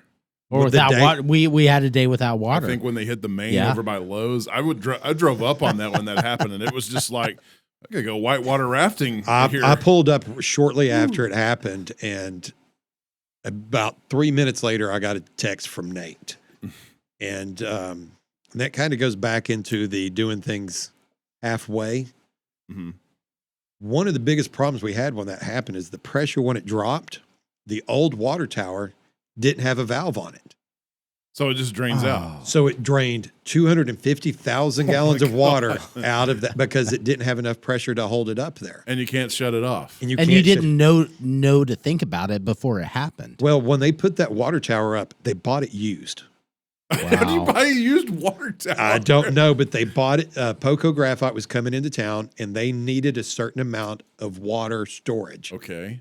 and they bought that used. And it kind of goes back to old Decatur was running Decatur. They did a lot of good things that we didn't know about. Sure. They created a hospital board Right. that nobody thought about. Yeah. We had an incredible hospital in a really small town that you don't have. We did. Yes. They created an EDC board. They gave away 0.5 cent of property tax so that we could have the Economic Development Corporation to help bring companies in. Mm-hmm. They did a lot of these things that the average person didn't know about. I mean, Yeah. I didn't know about it. I'd been on P&Z for 10 years. Right. I didn't know about all these things the previous council had done. And a lot of it, you're like, like I said, it's old Decatur. It's all money. It's all being run that way. Right. Well, they did a lot of things that were right. Okay. So Decatur politics like threatened to become partisan at one time in a way. As in like As in, left like- and right. No, as in like old versus new. It was very close to that. I think that Yeah. power struggle still has some fingers. Not as much anymore. Okay. That's good. And that was kind of the whole Decatur forward concept. And, Yeah. And the weird part, it was some old Decatur that was pushing Decatur forward. I mean, Chris's parents Wow. and I mean, his Yeah. great grandfather was a sheriff here, and his mother like cooked for the jail. You know, his wife cooked for the jail. I mean, so Chris's parents and family, the Gages, have been here forever. Yeah. You know, and so he has a lot of old Decatur in him, and he just was looking for things to change. Yeah. And you look at what's going on today, and you want to talk about infrastructure. You know, we just put up a 1 million gallon water tower. Mm-hmm. Mm-hmm. One of the nice things is Landmark put it up. It's not used. No, it's not used. And Come on down to Jimbo's used water towers. We and, got a deal you can't beat. But that's the thing is they bought this used water tower. They put it up. They didn't have the money to put a valve on it. They didn't have valves in a lot of the areas, the streets for the water that you could turn it off. Well, you can either run 200 feet without a valve, or you can run 150 feet with a valve. Mm-hmm. We need Wow. 200 feet. So you Yeah. just did what you did. You Yeah. know? These guys borrowed money from the bank to make payroll until the water bill got in. That explains He a did- lot because the first mindset I had driving up on that is like, why don't they shut off the water? Because they couldn't. They couldn't. They couldn't. There's no valve. And you didn't know it was a problem until you hired the internet company to create the problem. Well, that tower's coming down shortly. Have you noticed around town, all the Wow. groundwater storage tanks are gone. I don't guess I've noticed that. No. So behind City Hall, Yeah. Yeah. the one over at Big Mama's Park, Okay. and there's another one in town. They're all gone. Okay. So we'll have 1 million gallons in the new tank. The other tank that looks the same, I call it the Rose Avenue, Yeah. is 500,000. Mm. That tank will go offline probably in about a year, though, because we're going to have to repaint it. Okay. And it's not rattle can. It's about $1 million to repaint Wow. a water What? tower. Yes. But if Oh you my don't do it, gosh. it doesn't stay in code. Yeah. And $1 million's a lot cheaper than $7 million. Mm. But we're kind of going Why back does a water tower need paint? to keep it from rusting. Okay. I mean, because that's your clean water. That's Yeah. clean water because that's not storage It's water. important. That's the water you're drinking. Mhm. And On a $14 million budget. That's a lot of money. That's right? money that's got to be bonded. Yeah. You can't save that money. And the last bond we did was $33 million. Yeah. And it was the largest bond the city of Decatur had ever done. We did about $1 million for a library remodel. Mhm. So once the library reopens, all the big 8-foot shelves are going to be down to 4 foot. It's going to be sprinkled. They're going to redo the bathrooms. It's going to be a lot more modern. Yeah. For the meantime, long-term goal is to move the library up on top of the hill where the police station's at. Kind of Gotcha. move City Hall, everything, kind of make that when I say long-term, 10, 15 years. Okay. Yeah. So we put $1 million into the library. We put $2.5 million into parks. We put $18 million into a new police station, which was not enough. We put $7 million into a new water tank. We spent almost another $3 million with sewer lines and water line expansions. We're in the middle of expanding the water line out at the industrial park to loop it Mhm. so that it's not just pressure, but it's volume. So if there is a fire, you're bringing water from 2 different directions. And those are the sides that people don't see. The water Right. tower you see, and you're like, wow. But everything else, we're Wow. bringing a 12-inch water line, 6 or 12, up to the square so that there's enough water for the courthouse. Yeah. So because it's going to be sprinkled, and you got to have enough. Because right now there's not enough water. If there's a fire. There's not enough water up there to put it out. Yeah. And so that's the side that you don't really ever see. And I always say it's not sexy. It's not sexy to approve a bond Right. for sewer lines and water lines. Yeah, that's not encapsulating viewers on, your socials, and they're not, oh my God, my city's, look at what they're doing with the sewer lines today. That's just not happening. That dialogue. Well, and that bond is working. It's in competition to maybe a school bond, Mhm. Yes, right? very much so. Wow. And we were, and I wouldn't say we were in touch with the school board, but we talked a lot with Dr. Jones. Yeah. This is what we're looking to do. We know y'all are looking to do this, but this is what we've kind of have to do. Yeah. I would say the current council fought tooth and nail with the previous leadership of Mhm. what was important. They basically wanted to do a water tower and some water lines. Mhm. A lot of us were like, no, we need money for parks. We need money for the police station. We need money for this. Yeah. And it was a fight. And if you go back and look at it, there was like, well, we're going to get the numbers for 11 million. And we're like, no, we're doing 33. Yeah. Well, we're looking at 11 and no, we're looking at 33. Mm. We need to know what 33 is going to be to our citizens. So in layman's terms, you're in conflict with the school board bond because your voters are facing both bonds at the same time. In a way, Okay. when you look at the city of Decatur, and the easiest way I look at it is the city of Decatur has $1.2 billion worth of property tax. Mhm. The Decatur ISD has almost $4 billion worth of property tax.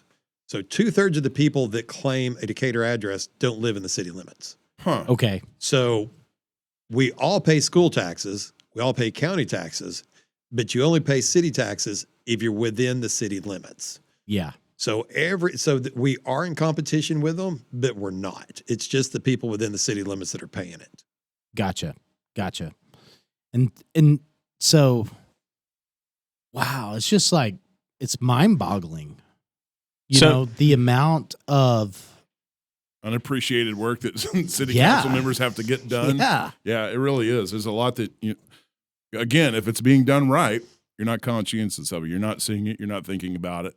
So when y'all were planning for those bonds, did y'all do a lot of research to figure out how much water pressure you needed to get to the new courthouse and have engineers involved and all that fun stuff? You have no clue. And it kind of goes back to the side that we're in the middle of about to do another bond. And one of the things we're doing is we're paying an engineer to evaluate land we have that we're putting a second fire department at to make sure that it works. Mm-hmm. Yeah. And nothing happens for free. And it kind of goes back to that school side when everybody's like, well, why don't they just call the old engineers and get their paperwork? Yeah. You know who doesn't work for free? Anyone. Right. In- Much less engineers. And 15-year-old engineer papers don't qualify for 2024. And so, yeah, every time you're doing that, we have an engineering firm that we use for 99% of our stuff, Kimley Horn. Mm-hmm. And we just passed another resolution the other day that, we're about to spend another $150,000 with them for them to do research on another project for us. So y'all do a lot of research and a lot of legwork before y'all go asking for money. Yes, it is amazing. And it's so that when you do borrow the money, you don't come back and go, oh, wow, that wasn't enough. And it wasn't even the right money. Yeah. And that's where we have an in-house engineer, and then we rely on them. We rely on them to ask the right questions with the firm. And in one of the bonds we had passed, there was almost $1 million in it for engineering work. Jeez. Because the new water plant, for them to just kind of look at what a new water plant would cost and what it would take, and a newer sewer plant and what it would cost and what it would take and what you would need, we spent almost $1 million just to get the projection of what we need. There you go, kids. When you graduate school, go to college to become an engineer. Now, if you're going to go to college, make sure you go to college for a reason. I always told my son that if you're going to go to college, that degree needs to be like degree required mechanical engineer. Bingo. Bingo. General studies from. That's a really good point, though. Like you don't want people voting for you, thinking you're mismanaging money just on a whim. Well, you lose credibility. Yeah. Well, and it's been hard, especially with COVID over the last couple of years. Yeah. Because it was right at the edge of COVID when we approved the money for the police department, and the city of Weatherford had just finished a police department or getting close to it. That's going to be about 30% larger than ours, and it's going to be less than what we were borrowing. Right. We thought it was plenty of money. Well, once the engineers come in and the architectures and the new cost of steel, and then they're like, well, the building won't fit right here. You're going to have to put it here because of drainage or because of the rock, and then you're going to have to do this. And you look up, and then when you move it, you're like, you need a road in front of it now. Oh. And you know how much a road is? Not cheap. $1 million. Oh, Everything is $1 million. Mm-hmm. Every single thing you do, that's $1 million. Golly. And part of the problem is when you do work for a city, a state, and you give a bid, it is a guaranteed bid. Yeah. So they automatically are always going to put in this cushion because they have to. Right. Because if it's a $12 million project and things go up 50%, they have to build it or they go bankrupt. Mm-hmm. Yeah. Or it goes onto their bond and then they can never bond. So they're going to again. build that in. Right. So it Right. gets built in a way. So that's why lots of times government buildings are more expensive because they are guaranteed. The city of Weatherford's police department came within $13 a budget. That's incredible. Isn't it? It's incredible. Now, their guy was able to get it built with that because he was very foreseeing. Mm-hmm. You know, he saw things and it was like, we need to buy all this stuff now, even though it's a year before we're going to use it. As his suppliers are going, if you need it, buy it now because it's about to double, triple, quadruple in price. And it did. Right. And it did. And we're using the same builder that they used. Mm-hmm. And they built a beautiful building over there. I haven't seen it yet. It's worth going over there, taking a look at. Okay. It's across from the sheriff's station. Okay. And they actually don't have any holding cells either. Damn. Send them all to county. Police department runs about $600 a square foot. Ah, okay. $600 a square foot. We paid $100, 125 maybe for our house. Yeah, residential building costs are right around, I think, 150 to 160 now, Yeah. something like that. Am, Where? am I cheap? Am I on the cheap end? Yeah, you're more Okay. like 2 to 220. Okay, so it's still Holy shit. a third of what it costs for that's a government. crazy. If you go look at a 2,000 square foot home right now, you're 400 grand, Mhm. and you need to supply your own land, your own Mhm. water, and your own power. That's a good point. And that's and I'm not going to say it's a. But a lot of a people are plain still home. moving to Decatur. If you look at December's numbers, they were higher than the previous year's numbers on homes sold. December 2023. It's higher than December 2022 with 7.5% Interest rates. That's insane. So, okay, then we got to talk about population growth, housing needs, water needs. Everybody that's been on this damn show that's been an elected official has really emphasized water and how important it's going to be. Water is going to be the new oil of Texas. It is going to be the Hardcore. most important thing. Currently, the city of Decatur gets their water from Lake Bridgeport. Lake Bridgeport is run by the Tarrant County Water District. We get so many acres of water a year in a day. And right now we use about half of what we're allotted. Okay. And a couple of years back, we asked for more. And they're like, well, why do you need more if you're not even using what you have? And it's like, well, because what's coming? And so at that point, they're like, come back to us when you know. When you're at like 75. Yeah, when you're at 75%. But the problem is the lake is pretty much divided up already. There's not a lot of water left to give away. So if you get more, you're taking away from somebody else. Exactly. And you got to think Tarrant County Water District, the water goes from here to Eagle Mountain Lake. Yeah. So it's taking care of Tarrant County. Yeah. City of Fort Worth. Which is also growing. Yes, which is also growing. You know, you look at Rome. Rome's trying to figure out where they're going to get water from. Yeah, so what do you do as city council to solve that? Do you pump and store it? Or do you drill wells? Or you build a new reservoir? The problem about drilling wells is now you're what they call mixing or blending water. Okay. So the water you're pulling from the lake and then you're making it, because water that's coming out of a well is typically not a lot done to it before it goes down the. Yeah. And there's things to do, kind of like in the past. All the water that we clean, we just sent down the creek. Yeah. Just put it back in the creek, send it down. Now we're working on a project to store that water. So as you have all this new construction in the area, they all need water to put on the ground. Right. So instead of selling them, it's not potable. It's not potable. So instead of selling them drinkable water, we're going to sell them the cleaned water. Shit water. No, cleaned water. and I'm going to tell you, if you held up the water that came out of our sanitation department and the water that came out of Lake Bridgeport, 99% of the time, you're going to pick our water we clean because that Lake Bridgeport water is not pretty. And so that's one of the things. One of the problems, though, is even if they would give us the other 20, 30, 40% of water we want, we got to figure out how to get it over here. Right now, we have a 12-inch water line from Bridgeport to Decatur. Not enough? That will not carry enough water. Wow. It won't. I think it'll carry like 3 million gallons of water a day. And that's not $1 million project. No, that is not $1 million project. The water board right now is looking at putting together, and they're not a city. They're a city appointed board. They're not city council driven. They're not. Yeah. But they're a lot of the older leaders of our community, and kind of going back to the old boards that were put together. That you want to say it's old Decatur, it was old money, it was old whatever. This is one of those things they did that was incredible. They put together a water board that could collect a tax to bring water from Lake Bridgeport, to build a pump station over there, to bring it to Decatur. Wow. So we have water.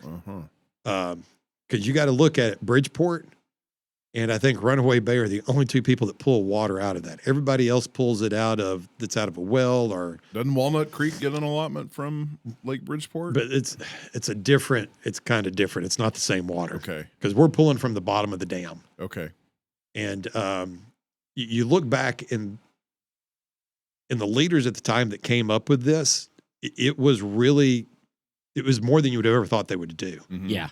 And it's kind of that you don't know what you don't know till you know it. Right. And a lot of these guys did a lot of things that you would have never thought of. And like I said, it's It's the water board. So if It's the anything, hospital board. And it's going to be big money. so if anything, it sounds to me like you've learned to appreciate your predecessors 100% every day. Wow.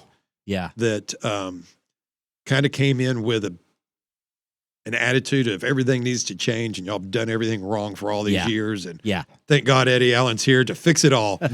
And then you sit back and you lead and you listen and you see what's come before you and the struggles they had and how they had to fix them. And you realize that there was some incredible thought into what they did.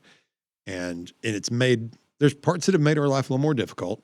Sure. You know, when you have a police department that is a health hazard, when you have all the vehicles that aren't running. Yeah, a tower without a tank on it, you know, but they figured out a way to get those things. And there's some things that were done that were just, you would have never thought, and they honestly didn't go out and look for praise for it. Yeah. And a lot of the guys that have been on the water board have been on it forever. Which is probably a big reason why you didn't think to, you know, like you said it, Chance. It's like, it's kind of like if you're not thinking about it, things are working well. Yeah, out of sight, out of mind. Like it's that's a good thing. You turn the faucet and the water comes on. Yeah, except maybe these next 4 days. Now, you know, I've lived in Decatur for 30 years, and when I moved here 30 years ago, the biggest problem in Decatur was there was no affordable housing. You know what the biggest problem in Decatur 30 years later is? No affordable housing. There's no affordable housing. That was what I was wanting to ask, and let's elaborate on that, like current housing projects and growth that's going on inside city limits. Well, 30 years ago, you know, you had the apartments over by the high school. You had the government housing. Probably 10, 15 years ago, they built the apartments across from the old high school, and then it kind of just died. The Rose Avenue apartments over on 380 by the water tower, they're about 50% done now. Yeah. I guess they're affordable.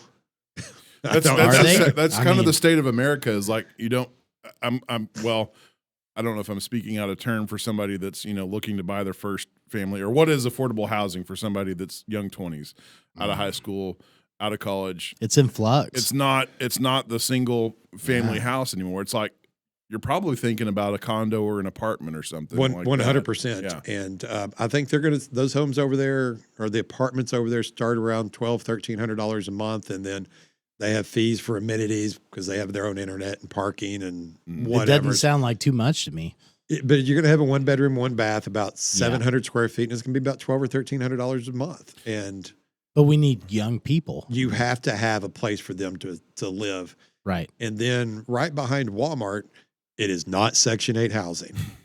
I've been asked that no less than 20 times, and I stay off of Neighborhood and Wise County rant and rave. Anything that's negative, you're just best to stay off Those of are that. just cesspools. Anything that's negative, I do my best to stay off of because I can't comment the way I want to comment. But the homes going in behind, I believe that's called Vista Park. There's going to be about 320 single-family homes. The water, and everybody's like, they're not doing anything. Well, actually, they've been putting in sewer for a long time. And there's been a monumental amount of dirt that's been moved on, and they're about to start all your streets. That's all gotten approved, and so they're about to start that. Curbs, gutters, sidewalks, all that good fun stuff. Yeah.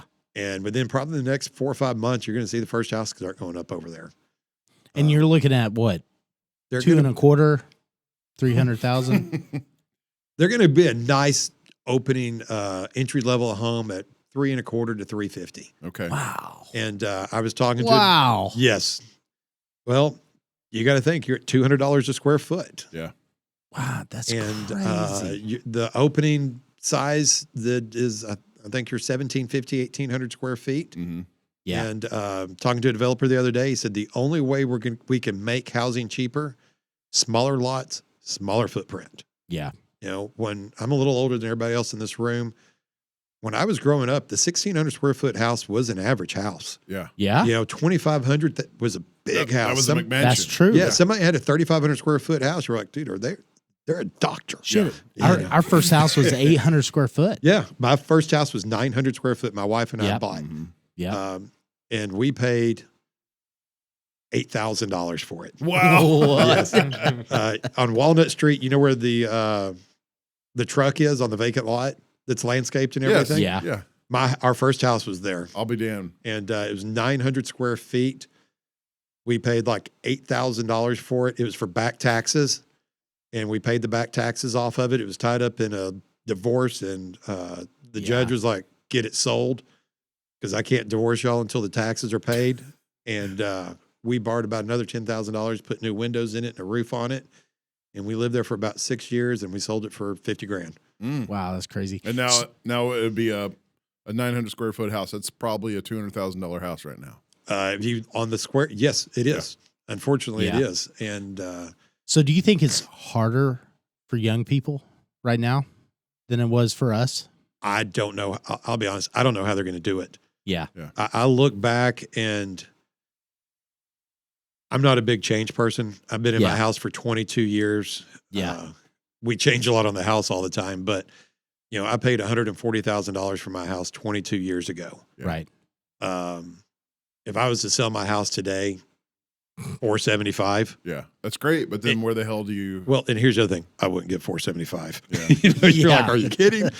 But where do you go? Because my wife has talked about that. It's like, where do we go? Yeah. I said, you replace this house, it's 5.25. There's no backyard. There's no this. There's no Yeah. pool. Yeah. You need to landscape it, and before you know it, you're at 7.25.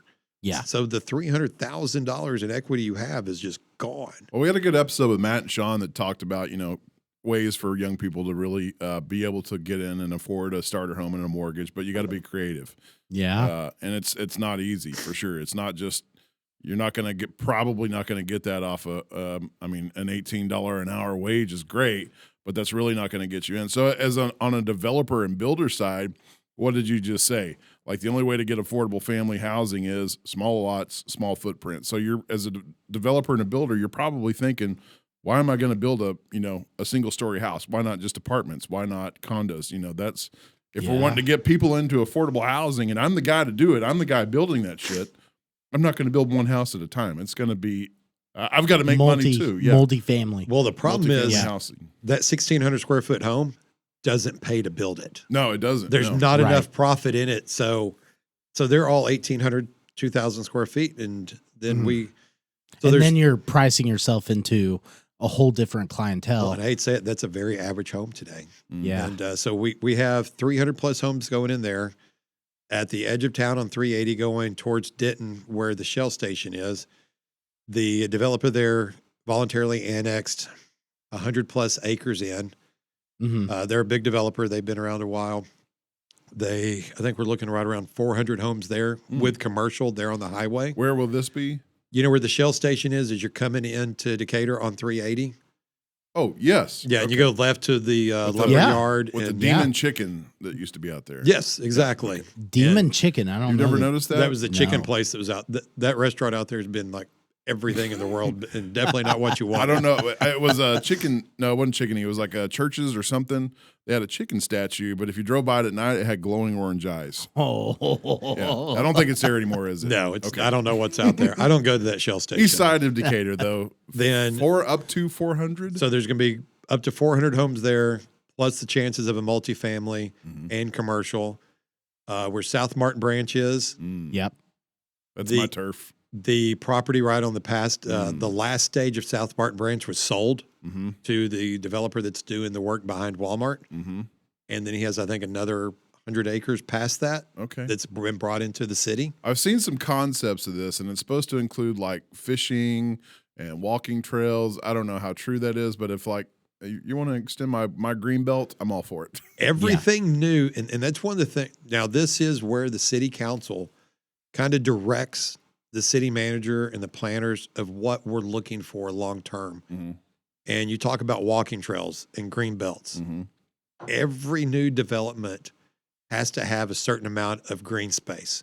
Every new home that a developer is bringing in above 50 homes. So if ABC builder is going to go over and build one house, we're not going to hit him with a parks fee and a this fee. But when the guy goes in and it's like, we're bringing in 400 new homes, they're going to pay some fees, some impact fees. Gotcha. to help with water, to help with sewer, to help with our streets, to help with parks. Our parks are struggling. I mean, they're better than ever, and they're struggling more than ever. Yeah. Because just ask Heath. More kids are playing soccer and baseball every year. Yeah.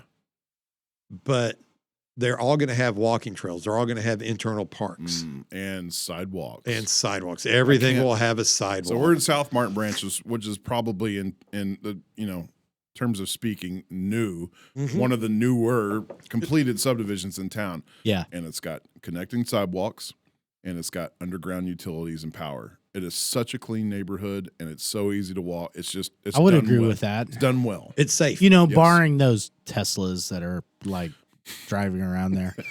Yeah. So what does it's South Martin Branch? But I was told SBM stand for something different. No, our SMB stood for something different. I don't know. I'm not privy to any of that. I mean, SM, but South Martin complaining Oh, South Martin bitches. Yes. Bitching, yeah. yeah. I am on the. because I think y'all have your own little Facebook page. Oh, we do. I would believe it. I got nominated like You know, it's the twice California of Decatur. I It got is. nominated twice to be on the HOA board. I'm like, stop putting my name up there. I'm going to decline it anyway. But it is a bitch fest. My dog was Reese over here. You can see he's a total killer. Yeah, He was- obviously. We were a subject of a neighborhood Karen because Reese was having fun on the greenbelt and came within 10 feet of her at full speed, which according to her was 30 miles an hour plus. I mean, Yeah, her death was imminent because my dog ran by her. Yeah, Dogs are bad. terrible. I have 3 or 4 dogs at my house. Well, I have one dog, but there's multiple dogs at my house all the time. But no, everything new is going to help support what has been here. Okay. And that's one of the big things is the developers come in, they're making money off this. yeah. The people that have been here all their lives don't need to be the ones, once they're gone, paying for the infrastructures that have to be improved because we have 2,000 new residents. So that's a principle. It is. Yeah. And kind of going back to what you were asking earlier, do we have to get involved with engineering firms? We actually have to pay an engineering firm to put together the fees and the feasibility of what 400 new homes is going to do to our streets, what 400 new homes is going to do to the sewer, what 400 new homes does to the water plant. And Yeah. nothing is free. So every time you look at something, you're like, oh my God, that's so awesome. What's it do to us long term? And I kind of look back, and the old city manager, made a comment one time. He said, 1,000 new homes is awesome, but you know what'd be better? 3 new big businesses, Yeah. because they just create taxes.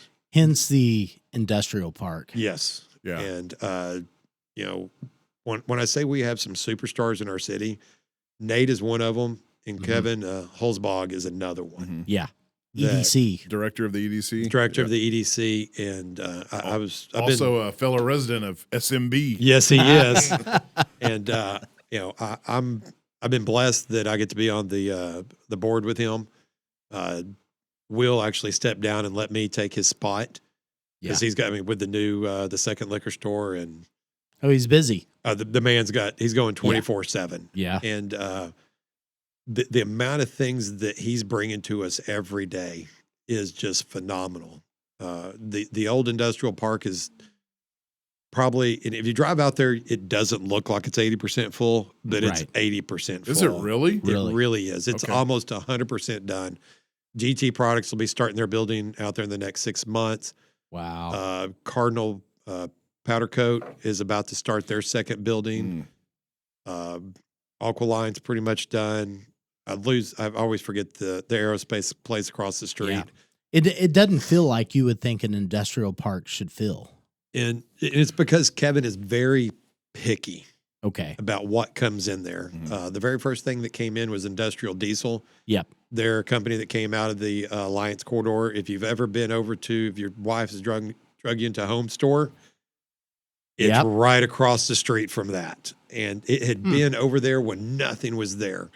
So what relationship in regards to inviting big businesses in does the EDC and the city council have? Do these big businesses, the EDC invites them in and city council approves them being here? How does that relationship It's work? an odd relationship. Okay. Kevin does not work for the city of Decatur. Right. Kevin gets Yeah. city of Decatur benefits, but Kevin works for the Decatur Economic Development Corporation. Mm-hmm. And they are a standalone corporation that is funded by a third of our sales tax. Okay. By Okay. 1/2 cent sales tax. And this Gotcha. kind of goes back to those forefathers Wow. that made this decision to give up a third of their sales tax to this. Yeah. And he gets To a a standalone corporation. standalone corporation But their sole Yeah. mission is to drive in big business that into Decatur. contributes even So more. it's like tax. a marketing board. Exactly. And Right. and when they So we went, bonded out for the first EDC for the industrial park, kind of going back to yeah. things you didn't know about. If you didn't know about it, they bonded $1 million to buy the industrial park, and then they put in Yeah. all the I do infrastructure. remember this. They put Yeah. in the streets, and they put in the water, and they put in the sewer, so that when they bring businesses out, they don't bring them out to a pasture and go, your business will be right here once No, we put it's a like- street. Yeah. They go, there's your waterfall. business could be right here, and the support already exists. And it's already there. And there's not a lot of places out there yeah. for towns our size that have 7,000 people. Mm. And the way you entice them is that company comes in, Aqualine, Cardinal, whoever it is. You come in and you tell them, here's 10 acres. Mm-hmm. It is yours. $500,000 worth of property. But you have to build within this amount of time. Your building has to be this large. You have to have this many employees, and they have to make this much money. Hmm. And if they don't do that, we have what's called clawbacks, and they actually owe us money back Okay. for the property. Wow. Interesting. And Yeah, that's interesting. It makes me want to also have Kevin on. It really does. Oh. So, as a Okay, city you're getting a council- call out, Kevin. yes. And, All right, Holzbog, show up and represent SMB and the EDC. and then if you okay, and then as you drive in the town, I'm sure everybody has seen the big sign that says Landmark Industrial Park. Absolutely. All right. Do you know what Landmark builds? No clue. Big ass buildings. I don't. Water towers. Oh, They built our water tower, and when they bid it, they were $1 million cheaper than the next competitor because they didn't have to bring people in from all over the country, Yeah, didn't have to shipping it. transport stuff. Yeah. They could build it and drive it right up the road. hell yeah. But the EDC board bought the other 380 acres they have had out there dormant for probably 20 years. Mm-hmm. So our EDC board has almost 400 acres available for development. And that is unheard It's of a big swath. Wow. on Highway 287, on a railroad, on all of these different things. And it's going to be an opportunity for our community. And we are very picky about what we want to be there. We don't want Yeah. something that's going to be dirty. We don't want we can't have anything that uses a lot of water. The city council Yeah. has a final say in They what do. comes in. Okay. It goes through the EDC board first. And the big positive is the EDC board has 2 residents, and you have the same requirements. You have to live in the city limits. Just like to be on the city council, you have to live in the city limits. Mm-hmm. All the other boards are live in the city limits, have a business or own property. Yeah. And so the EDC sewer board has 3 members from city council Okay. and then 2 private citizens. And so by the time it gets to council, it makes it easy because there's almost a 50% buy-in before it ever gets there. Mm. Yeah. And the council really doesn't go in our budget anywhere. It's all back to the EDC.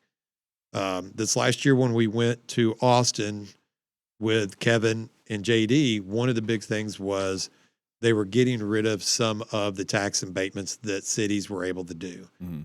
And they actually passed a new, it's called House Bill 5. Yeah. And, and it's one of those that Kevin can kind of really open your mind on how that works. Because everybody looks at it and they go, this big corporation's coming in and they're only paying $10,000 a year in taxes. Well, they're going to only pay $10,000 a year in taxes for probably the next 15 years. But we used to get $2 off that property. Yeah. Valid. And, Right. And the 10,000 is a very small picture. They Yeah. created 120 jobs at the average job of $68,000 a year. What are they buying in the city every day? How many homes are they buying? They're at Walmart every day. They're at Right. Orscheln's or whatever, Bumgarner or what do they call that? now? Baumgars now? Yeah, I don't even know. I'm going to have to go in one day and go, tell me how to pronounce it. and so Kevin will he opens that eyes, and there's this formula that will show you what every job that is created in the city, Yeah. what it creates in sales tax. Mm. So just that property tax alone, that's a very small picture of it. Right. And so there are times that we will give tax abatements and to bring in a $10 million project. Yeah. But you're also bringing in 100 jobs at $85,000 a year in Decatur. Mm-hmm. That's not a common job. You're keeping people inside of keeping jobs, people, everything inside the city limits. And that kind of flips back to the other side of you got to have apartments. You got to have homes. You want those people to live there. You know, because he entertains people every day and they come in and it's like, well, what's the average price of a home in Decatur? $425,000. $425,000. Yeah. It's like my jobs are going to pay $62,000 a year. Yeah. You got to round it out. Yeah, you're like, I can't live in Decatur at $62,000. Right. Even if the average. Yeah. My employees are going to be commuting. Right. And at that point, does that work? We had a manufacturing plant that wanted to come to Decatur, and he's like, "What's it pay? $15 an hour." And he's like, "We don't have that. We don't have that workforce." Yeah. He's like, "What do you mean?" It's like, "We don't have that workforce. We cannot give you 200 workers at $15 an hour. They are not in Wise County." Right. And they ended up in Wichita Falls. Huh. Because it's there. Yeah. Wichita Falls, you have all the small Yeah. communities. They'll drive over there. They're good with it. Not when you can sign on as a weed eater. At $18 an hour. $18 an hour. With great benefits and working for Heath. Yeah. I mean, Mr. Smiley himself. Mr. Positive. Oh, man. Hey, I've been called horrible things. They're like, you only smile when you're happy, don't you? And it's like, you're right. I only smile when I'm happy. And I'm only happy a very little period of time. But I'm going to talk full circle. Like you're a city council, you're weeding out and you're inviting in like the desirable. What does that look like? You're weeding out the ones you don't want. I mean, how often is that really a factor? We don't see it. Okay. We very seldom will see that. Kevin will get those projects and be like, this isn't for us. This is too much water. Gotcha. So he's already your firewall before something. He brought us some projects the other day and he goes, I kind of know what y'all probably think, but here's a couple of projects. One of them was like vape pen manufacturing. Yeah. One of them was like makeup testing. And I was like, oh no. So you're thinking like, and I'm like, and I go, dogs. on animals. And he goes, yes, on animals. Oh, and I said, well, I'm going to just go ahead and tell you right now, my wife will be in front of that building every day protesting. If they are testing anything on an animal, she will be like, we're going to test it on you first. Yeah. And we're kind of like, no. He goes, I already know what I think y'all know, but I just want to make sure because I don't want to kick it down the road and y'all go, no, that'd be great for us. Yeah. Little, vape pens. Yes. And I'm like, no, I'm all good on that. But I mean, if you look out there, everything is really clean. Mm-hmm. Yeah. There's not a lot of waste. There's not a lot that's coming off anything. Because businesses are working on efficiency. Yes. It's like they're trying to be efficient. I think Cardinal came all the way out here from Las Vegas. Cardinal was Los Angeles. Cardinal came from Los Angeles. They have a spot in Las Vegas. Mm-hmm. Their CEO is actually here now, and he lives in John Mitchinson. Yes, I got to do the hydro seeding for them. I hope all the vegetation took and it worked out, but it's good enough. That guy was all about what he does for he is very passionate about Cardinal paint. Well, his dad works there too. No, I did not. Yes, his dad has been there for many, many years. Okay. And I've met John multiple times. And the first time we were sitting down and he had some complaints about some things. And I said, I'll come out, let's sit down and we'll figure out what the complaint is. And at the end of the day, he goes, well, a lot of it's my fault. It's our fault that we did this without asking. And we all sat down and it's like, all right, so we won't do things without asking, and the city had messed up on a few things and everybody kind of shook hands and it was all good again. Yeah. But we were doing something one day and I said, how long have you been here? And he goes, oh, I've been in Texas for like 3 years. And I'm like, No. How long have you been in the States? Because he has a very thick British accent. Very much, yeah. Yeah. 37 years. I'm like, you're not letting that accent go, are you? And but I think he lives in the colony or something like that. Maybe. I never asked him where he lived. But I can't remember. I know he was very passionate about being here and having his business here. And if you've ever been inside of that business, it's incredible how clean it is and efficient. How many people do you think work there now? I don't know. I know he was in a he was talking about how many people he was going to hire and their expansions they were going to do. So how many people are there? They have 122 employees, I think, right now. Wow. And their projection was like 40 Yeah. by this point. Wow. And they're about to add on to it. And I think the long-term goal is to bring everything from Vegas here also. Okay. And they love the community. They have given back on their grand opening. They gave away probably $150,000 to local charities. Good they were handing Lord. out $15,000 checks like they were freaking Skittles. Yeah. And it was awesome. And that's those are the people we need here. Yeah. We need those people that want to give back to the community, that want their employees, and their employees make good money. Mhm. And, they're making powder coat. Yeah. Yeah. And a lot of it goes on surgical instruments. Sure. They used to sell, no, they won't do it anymore, but they sold the powder coat to the Honda lawnmower for their steel deck mowers. Oh. And it's all sorts of crazy stuff. Yeah. And they're great people. But for the same reason that that a painting a water tower costs $1 million, it's like things need powder coat. Yes, 100%. And Yeah. things need powder coat. And I always struggle with the aerospace place up there. They actually test airplane parts. Mm-hmm. And so if you're producing 100 of these, so many of them have to go in there to be put through a test. Wow. And that's what they do there. Yeah. And they came from like the Fort Worth area. GT Products is coming from the Fort Worth area. Aqualine came from California. Mhm. Yeah. They brought about half their employees. They were like, we're going to Dallas. They're going to Texas. And they showed up, I think mid-July, and it's 114 degrees when they had their brown grapes. Why did you bring us here? And I would know, and he and his wife were sitting there, and it's like, I said, luckily this only lasts for about 90 days. and Kevin's like, you will not be part of my next sales I pitch. know. And we're sitting here like the coldest day of the year, Yeah, like it's thinking about 5 the degrees hottest day of the outside. year. Yeah. Oh yeah, Yeah. I woke up this morning, it was 10, and I think -5 was the wind chill. Yeah. I I can know, right? I can do this. When it's 115 and 125 God.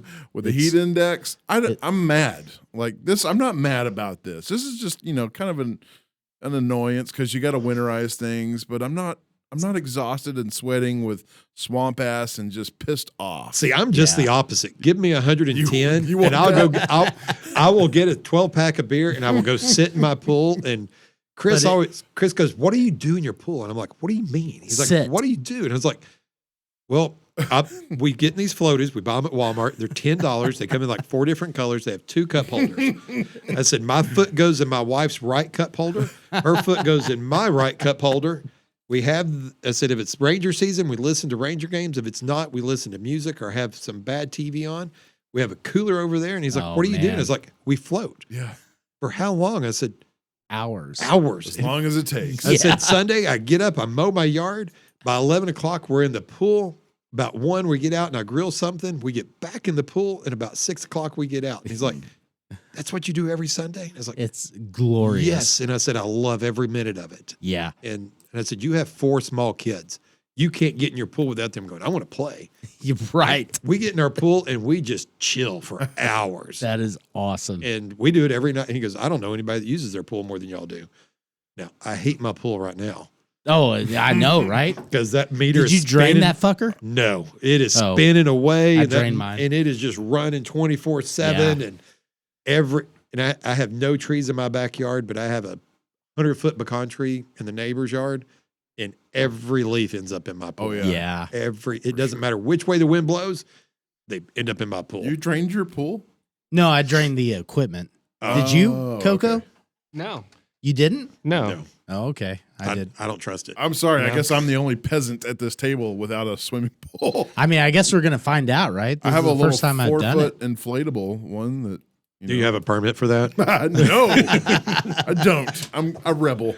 Do not have it in the city of Decatur without a permit. I mean, some kid could drown in that. Yeah, some kid can drown in a bathtub if you didn't watch them. Oh, if you wanted something funny, ask Will about the people in unpermitted above ground pools were a big thing this last year. So that is a real thing. Man. Yes, because if it's above a certain height, it has to be permitted. Mhm. And unfortunately, above ground pools have the same permitting As an and in-ground. restrictions as in ground. So you can't be running extension cords, and it's got to be so far from your neighbor's Oh, yard. It's got to be man. so far from your porch and your house. And every above ground pool is Okay. run on an extension. well, because I don't know, how long's the cord on your pump? 1 foot? Yeah. yeah. And how far do you have to be from your house? 15 feet. So to Okay, legally do it, let you me have clarify. to have power. When I say 4 foot, I don't mean 4 foot depth. I mean 4 foot in diameter. It's a Okay. little inflatable. We're still coming for you. Yeah, you need to send code enforcement. Send in the agents. Yeah. Send them in. I'll be waiting. It's funny. We did change this last year. We changed the permitting fee for an above ground pool to $100, and the in ground pool's $300. Okay, Oh, that's a little more. So fair. it's not so, but you still have to get an electrician out there to put power, and that's got to be permitted. I mean, and people complain about this Yeah. until you kind of explain it to them of what it's all about. It's about people not getting electrocuted. It's about having a no climb fence. It's about having a gate that closes so Yeah. that you don't have small children falling in your pool, Yeah. because nobody wants to come home to a 4-year-old floating in their pool. That's a great place to really wrap this up. Like the least sexy part of being on city council and a regulating entity, permits and code enforcement. So where do you stand, or where does city council involve themselves with that? Well, people think lots of times Mhm. Decatur has the hardest, regulations. Yeah, that's out there. Right? And I think it's Yeah. better than it's ever been. Okay. Yeah. And, okay. and it's that old side of perception is reality. Mhm. And my dad always told me, you hang out with the bad kids, you're a bad kid. Yeah. Mhm. Even if you're not a bad kid, you're a bad What kid. does that say about us since we hang around with Heath? And I mean, valid, right? Yeah. and so for years, Decatur had this mantra that it was impossible to do work there. And a lot of it was founded. Mhm.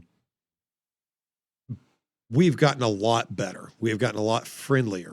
But on the flip side, we have to enforce the current regulations.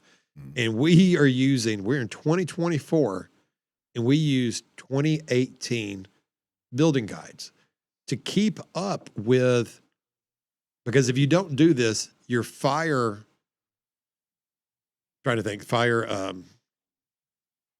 what they're giving you for your score goes down. Oh, okay. Yeah. So then guess what? Your house insurance goes up. If you think your house insurance goes Oh up shit. on a $400,000 home, what do you think it goes up on a $10 million building?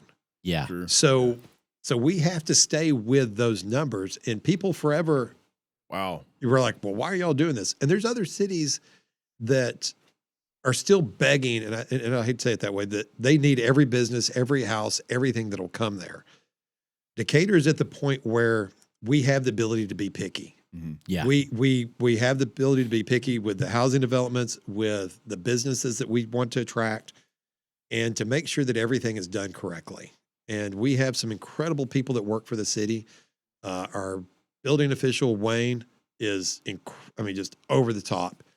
The developers will tell you it's very simple working with Wayne. You know what you know what his pet peeves are. Mhm. You do it right, and he's consistent with everybody. I They think get to know him, his policies. And then you know what he wants. Yeah. Yeah. And that's that simple. And I think that's paramount, and that'll help probably ease some people's minds just by what you're saying on here is like the transparency and making it clear to people like, sons of bitches charged me a $50 permit just to put in a light bulb. Well, that's obviously an egregious overstatement, but it's like, okay, here's why. Yeah. And it's for your safety. And if your city council and the decisions they make directly impact your home insurance too, it's kind of a big deal. You're helping keeping your house insurance a little lower. it's going Right. to keep your house insurance lower. And there's nothing that's being done as a profit center. Yeah. permitting realistically is the city's trying to break even. Mm-hmm. Yeah. Because as we have all these meetings with people and we're having to bring people in and engineers and do these projects, there's nobody that's at those upper levels that don't make a lot of money. It doesn't matter if it's a planner, if it's an engineer, if it's a building Right. inspector, they make a lot of money. And when you have $500,000 worth of payroll in a room going over a small project, there's got to be something to offset that. And it's permitting fees. Yeah. And unfortunately, every couple of years they go up. Yeah. And Yeah. people complain about it. We charge a 3% fee now if you use your credit card, because the city ate $125,000 last year Just in credit card in fees. credit card fees. Yeah. Imagine that. That's 2 city employees. Yeah. That's wild. And so everything's going up, but it's not you who's doing You're it. just keeping up with it. We're just trying to keep up. And when Yeah. everybody complains about their taxes, I get it. I pay the same taxes everybody else does. I pay Right. county taxes and I get very little from the county. Yeah. And if you live in the county, you can pick up the phone and go, Kevin, I got a pothole. If I got a pothole, I can call Kevin. And I'm like, I live in the county. He's like, well, I kind of do, but you really don't. Yeah. You need to call the city. And when your taxes realistically will not go up more than 3% a year. Yeah. Because as the property value goes up, we by law in the state have to lower the tax rate because we can only make so much extra every year off the existing property. And it's us, it's the county, it's the school district. And that's why when you look at your tax rate over the last 8 years, Yeah. almost every year your tax rate's gone up. Even though your property value went up, your tax bill didn't go up more than about 3.5%. And I know it's a lot of money. I pay it too. I was Sure. $7,000 last year. Yeah. It's a lot of money. And by the way, thank you to Lynn Stuckey and our governor for Yeah. Providing tax some reform. relief. Some. It wasn't much. It's some. Hey, but I'm going to tell you, my taxes at my house were $5,400 this year, and they were almost $7,000 last year. yeah. My mom's property Wow. taxes went down $900, That's nice. and she actually had no school taxes this year. Yeah. I mean, she's 75 years old, but between I mean, retired folk paying school taxes. you know what, Yeah. the retired folks paid for my school taxes too. Yeah, that's true. I had one kid that went through the school district, and I vote for every school bond. I voted for the indoor practice facility all 3 times. Yeah. And it finally got built, and my kid never got to play in it. Mm-hmm. But if you want to sell that $500,000 home, that $1 million house, you want to bring people in, you want new businesses, You got to have you've got to have good Yeah. schools. You've Yeah. got to have good facilities. You've got to, and we can't have people fighting over nothing. yeah. We can't have board meetings lasting 8 hours. And at the end of it, it's like, what'd y'all accomplish? Nothing. Everybody was just mad at each other. And everybody finally went home, and you're like, why do you have an 8-hour meeting? There's nothing that should take 8 hours. And, That's just mind boggling. and I'm blessed Yeah. with the people that I'm on the board, Deborah Jackson, Darlene Hilton, Jake, his dad, the mayor has just been phenomenal. Linda Reeves, the old principal. Yep. Yep. She was my high school principal. Yeah, she was your high school principal. And you've got people from all different backgrounds, bankers, teachers, HR managers, retail like myself, whatever Will is. Yeah. As he said, it only took him 6 years to get through Texas Tech and a 2.3. So we've not done bad as a city. No, we could not be in a better place. Yeah. On an average year, we continue to add 10% sales tax. Yeah. 10 to 15% property tax.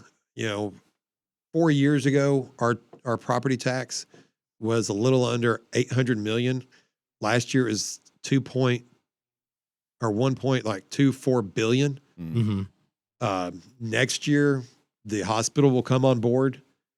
What is that? They're projecting $50 million of taxable property. Yeah, that's pretty big. Well, we're going to see how, Yeah, Heart Hands pays out.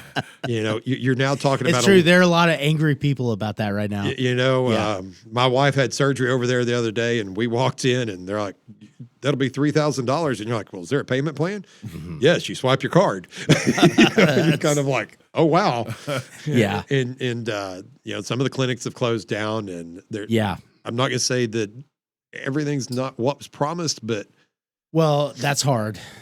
Yeah, that's hard. You It's a know, massive takeover. the cancer clinic closing down was kind of close to my heart. Right. That it gave us the ability to, The primary care, the Wise Health System, primary care offices, obviously. it's going to be different. Yeah. And I hope in the long run it's good for us. Right. And it's going to be good for business. It's going to be Yeah. good in the hospital is the ace in the hole that Kevin always had. Yeah. Look at this hospital we have. Yeah. Most towns of 7,000 people don't have that. True. And we're in a place that we're so lucky.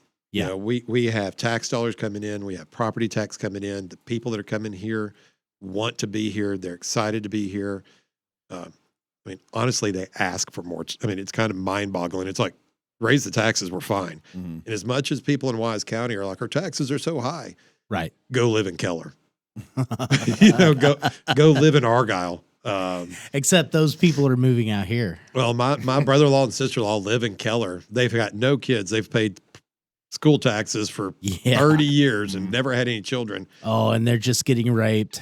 And, their rate's like 3.4%. Yeah. Where we're two right now. If you live in the city limits of Decatur, you're at 2%.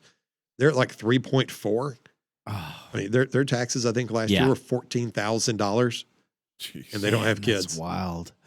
And Yeah. you're just like, so we're in an exciting time.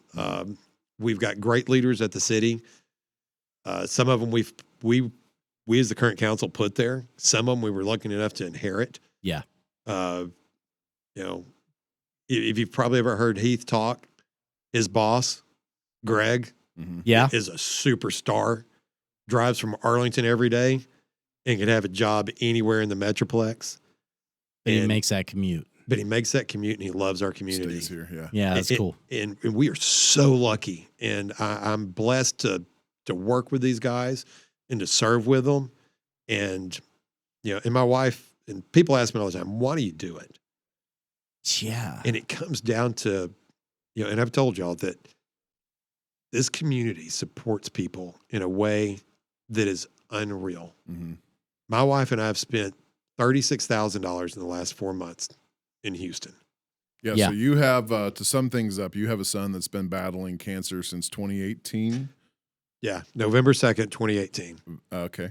And we just finished our second battle. Mm-hmm. And this community, and I can't even tell you, Raquel's Mhm. Wings, Fabio, Yeah. those guys over there, I can't tell you how many times I've picked up the phone and I'm like, hey, I need to get to Houston now. And an hour later, he calls me back and he's like, when can you be at the airport? I was like, I can be there in 20 minutes. He's like, there's a plane waiting on you. And if they can't get you a plane, he's like, I'll fly you down on Southwest. Wow. And Fabio's flown me several times. He's flown my son, my wife. And sorry, guys. What's all You're right? It Good. cracks me up. You- I you've mean, been- Yeah. So strong through all this. I can't even imagine. it's, you know, I told a friend of mine, it took about 4 months this time before I could get through a day without crying. Yeah. Yeah. And what this community has done for me, I can never, ever give enough back. Mhm. I can't give, I could, one, never pay them back. And I just feel that it's my job to be on the city council, to be at parks every time they have a parks board meeting. You know, if you ask Keith, it's, you know, people be like, well, you're on the parks board. No, I'm on the city council. I can't be on a board. And it's like, well, why are you at the parks board meeting every time? It's important. Because it's important to me. Yeah. And I'm kind of the liaison to the council of going, this is what they want to do, and this is the money we need for it. And I'm the guy over there screaming, we need parks, we need parks. You know, I've been to several library board meetings. You know, we've had some struggles with our library. Sure. And I just do everything that I can to give back. The guys at Rotary are incredible guys. You know, everybody knows Mr. Cross, Mr. and Mrs. Cross. They are a great couple.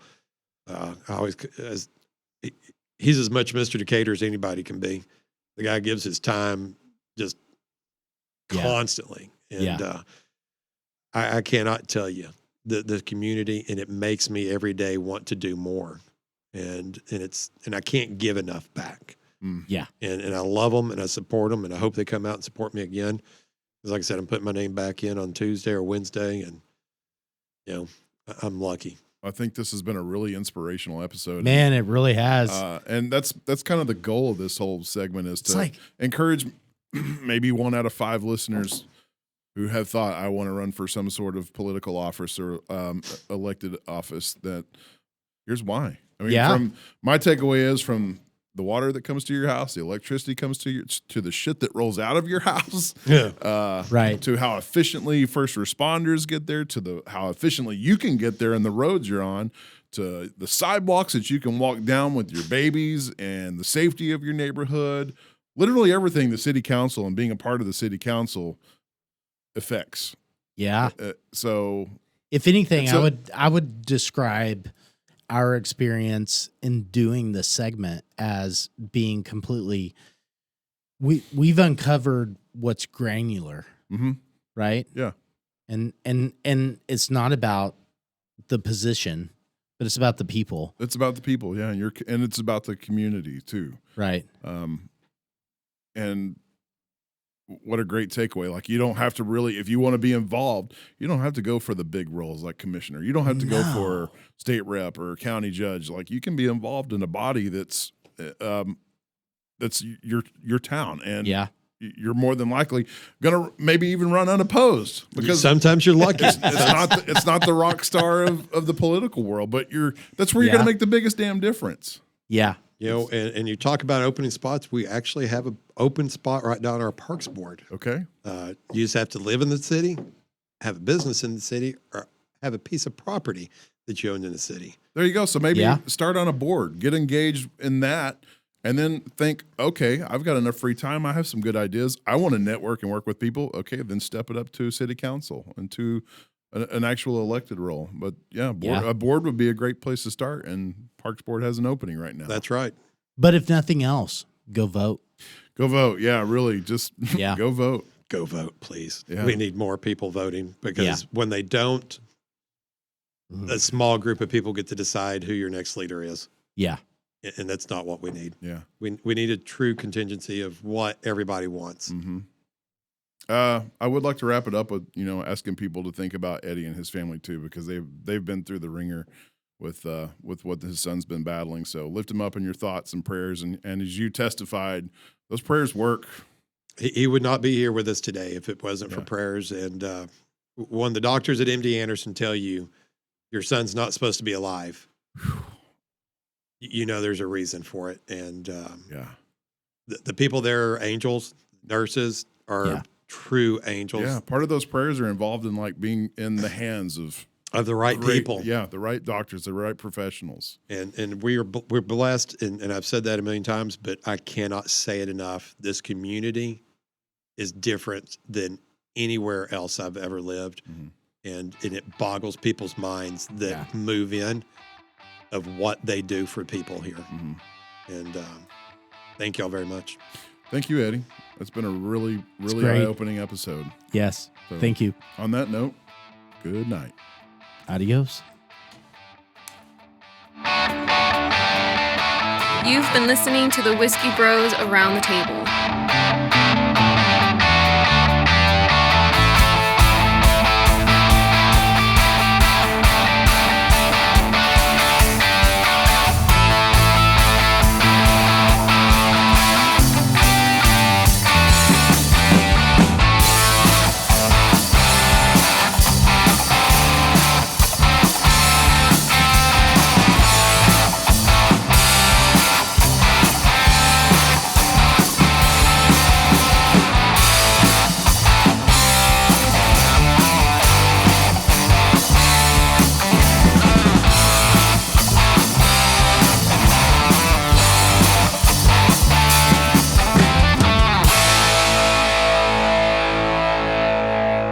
Gracias por convivir con los hermanos Whiskey.